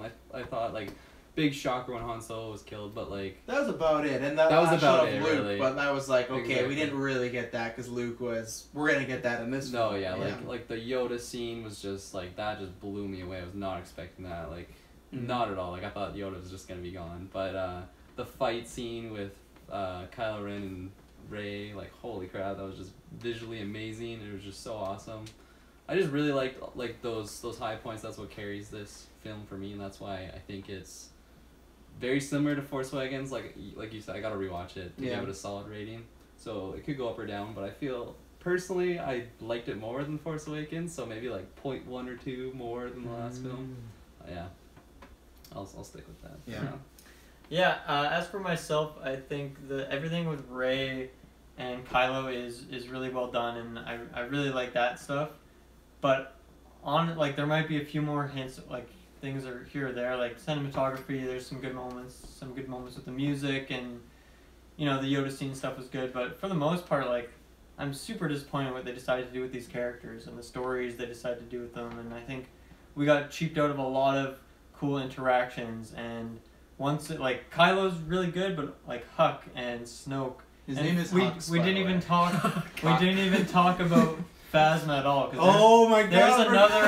there's another like really bad Star Wars villain. I think They shouldn't even brought her back. I'm just so Yeah. I'm generally, like, always disappointed in Star Wars villains, but I like that we have Kylo now, but that doesn't take away from the fact that there is at least 3 villains in this movie that were poorly done. Do you want to take Kylo and just like supplant him in like the Avengers movies and like I'll give him a good villain? I'm so down for that. And the movies you like. Hey, and then he'll definitely start quipping. I put Adam Driver on my list to get cast as a superhero. You did. Bring He's him your in. second pick. And Daisy, bring both of them. I want both those characters, man. They're so good. They can play Cyclops and Jean Grey. Yeah. So. Sorry, you finish. Well, I mean, overall, I'm disappointed with this movie, but honestly, I think Star Wars is generally kind of like overrated, so I didn't really have expectations that this movie would blow me away necessarily. Yeah, I'm a little sad. I wanted to like it more than I did. Yeah. For me, I'm disappointed overall. I think along with this score I'm giving it, I'm also gonna retroactively change some other scores that I've given, just so it like on a scale of everything combined. Here comes things down. actually He's gonna make bring up why the sense. rating system's all wrong. Just don't do them. Just don't do them. So I think ratings. this movie, like, it had some really good moments, but even then those good moments weren't like crazy, like out of this world moments. Like I would give, say, Logan or Blade Runner 2049. That's what I was looking for. Thank you. Like there was nothing that compared to anything like that. So that, like, the good moments were good, and it's fun to talk about it with you guys. But when it comes down to it, like in comparison to other stuff, like wasn't as good as I would have liked from a Star Wars film. I think and a big thing for me was throughout a lot of the film, there were so many details and little things that really just like made me frustrated. It's like it just didn't make sense to me as to why these things were happening, and it just didn't really fit for me. So a lot of that just kind of brought me out of the immersion, which probably made a lot of the emotional moments have less of an impact on me, just because I didn't feel in the movie, and I was in that one where you're kind of sitting back and you know you're watching a movie and you're just kind of watching it, compared to when you're really immersed in it. So that really brought me out of it a lot. So I'm gonna go ahead and give my score for this one as a spicy 6. Spicy 6. And then I'm gonna go ahead and change Force Awakens to a mild 6. I think I gave it a 9, honestly, when I first watched it. I think I gave it a 9 or something. Yeah, it's deserving. I think a lot of that was the hype for me, yeah. but after rewatching it again, It's the third best Star Wars movie. all right. And then I'm also gonna go ahead and change, not really related to Star Wars, but my Assassin's Creed rating. I think I initially, What? I think I Where gave. is Okay, no. this coming? I think Where it's is just this coming? honestly. You weren't bothers even me a on the lot. review. For Assassin's Creed. Yeah, I was. No, you weren't. The Assassin's Creed movie. I gave it a 6, and I'm bringing that down to like a 3 or a 4. I don't know where yet. That's weird. I just came back. But it was just really bothering me because these movies are significantly better than Assassin's Creed. I was like, why did I give that a 6? And so, just in case anyone goes back and this is why the compares rating these two, system is flawed, my friends. I don't think the rating system is flawed, but I think people need to be open to changing their ratings. Right. But anyways, yeah. So that's. But if someone is to come into you were the not on podcast- that review. I wasn't. I No. swear we reviewed it. I don't We see. reviewed it. We definitely did. Yikes. There is a GeekVerse That's why when review. you call me Yikes. that, or Taylor, like, oh, in the theater you said this. I edit these things, I upload them, I know 100%. So once again, this podcast is definitely hashtag Travis told you. Maybe it was something else then, but there's something that I gave too high of a score that I'm bringing down. Anyways, spicy 6 That's for awesome. this one here. If you're a big Star Wars fan, sure, you could probably go see it. Honestly, you might like it more than I did, Oh yeah. but because I think there's a lot of things that bothered me that wouldn't bother other people. Yeah. But Bullet drop. not as it's a big disappointment. Okay. Taylor Field. Like I said at the beginning, I think Rian Johnson deserves his own trilogy easily. I think this movie, Interesting. absolutely, it is my second favorite Star Wars movie of all time. Wow. Rogue One is still my number 1 favorite, but I have more Just- respect for you if this was over Rogue One. Like, come on, man. Rogue One just has so many things going for it that I fell in love with. But this one on Jesus. a totally different Don't got no That perspective. triggers me every time. Yeah. This film in a totally different perspective from Rogue One, just the emotional and the nostalgic vibe, just it pulled me in. There was not a single time in the movie that I was just disconnected, except for that fucker's cell phone ringing. Seriously. That sucks. Jesus. That was frustrating. That pissed me off so much. The I bad thing probably was 3 or 4 times. the bad thing was they didn't know who was, so you didn't know who to blame because everyone kept looking around like, is that your fault? Is that your fault? But like, and another reason too, like hearing like when Madison was telling me after, she's like, yeah, I looked at your face, Taylor. You were just like in total awe, like you were just so like into this experience. And I'm like, you know that. Hearing that from someone else, seeing that on my facial expression, and then and being able to really like sit back and like understand like wow, just how much I was involved in this film just tells me that With this a face is. cam on Taylor. Next time you see I'm Star picturing Wars, that Taylor at the next Star Wars movie, like right as it ends, he just like starts bringing this mirror out of him. He just looks at his own face. That's how you rate Whoa, I something. loved this movie. You start rating movies based on the face. That's you what made I thought, and- yeah. Oh, But God. this movie is absolutely Dude. fantastic. Beside my couple little issues I had, like I think they should have taken Rose out and replaced her with Poe, and the fact that Holder. That's a huge fucking issue. That's a pretty big issue. Holder. It's like 40 minutes. I think Holder should have been able to rationalize her decision a little bit sooner. Aside from those two things, I'm gonna give it a 9. Yeah, I'll go with a 9. Oh wow, lower than I thought that is actually. I much thought you were gonna lower. drop like a 9.8 or something. No, I was. I I thought it was was than 9.5. I I thought it was was between gonna be 8.5 and 9, but I do feel very good about the 9. I think this movie, but even then, I feel like I'd easily have given it a little bit higher, but I want to see the movie a few more times. I'm already going on Sunday, and hopefully in between. And in between. So, I mean, Figure it out, folks. this is easily a movie I'm gonna see again and again and again. I think it beats Force Awakens easily. And I'm just so excited to see where JJ goes. I don't think he's on speaking terms with Rian Johnson right now. I But think that's a lie. The quote was JJ said he wished he got to direct the script. So obviously we make jokes, but like I think he liked it and he was like, okay, cool. I wanna see What, his- executive producer? Yeah, he's produced all these. Like obviously he's directed 9, but even before he's directed 9, he has his hands. I'm in sure it. Disney will give him like here's some like $2 billion. Go and make your own version, and we won't publish it, but we'll let the That's a lot fans of see money. it on a private screen. You For could- two, wow. You could buy a I lot mean, of Disney has superhero money, but they movies. don't just like hand billions of dollars away. They just So bought. They for spent people to write 60 billion. Fan fiction. Well, they'll get it scripts. back times 200. Yeah. I'll take $2 billion to write a script for this movie. I'll do it better. Well, Yeah? you know. You have to include Rose. For that much money, I would Well, put she a lot just of- dies in the first she'll minute. die. Kylo just fucking. She'll be probably with her like the sister crawl. in that plane and they'll both die. In like the crawl, the first thing it says, Rose has been killed. Yes, if they do that in episode 9, I'm actually stoked. What if that's the title of the movie? The Death of Rose. That means she's gonna be a big thing. Yeah. It'll be like her Logan. It is the big thing. She dies in the first minute and then you get to enjoy the rest of the movie. Well, you know what you can enjoy? GeekVerse podcast. Taylor, quickly, where can they find us? Because we're nearly at a 3-hour review. So- Really? Oh, Worthwhile. Honestly, it feels like it's been 4 hours. Yeah. Maybe This more. has been like 3 years. I feel like I gotta work I've 5 aged. hours. I feel like I'm Me gonna too. need some- Well, all you Resistance fighters, you can find us in the search bar. You can go onto your Facebook, and the Facebook search bar, type in GeekVerse Space Podcast, and you gotta type in the space bar, not the space word, and you're gonna find all of this awesome stuff. You know, I'm tired. We all are.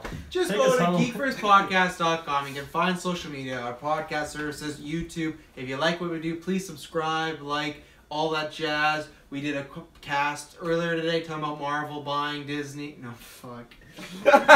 Disney buying Fox, so we broke that down. So that's a good twofer. If you listen to this, jump right over that. Thank you very much.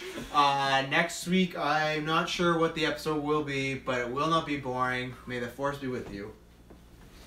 No one's gonna say always. What Later, the fuck? nerd. I said Always. you're I all thought we could all jumped in and said, "May the Force be with you" together. Yeah, but he you didn't know, hold He it. just jumped in. What if for it. Marvel Fuck Studios you. individually makes enough money to buy out Disney?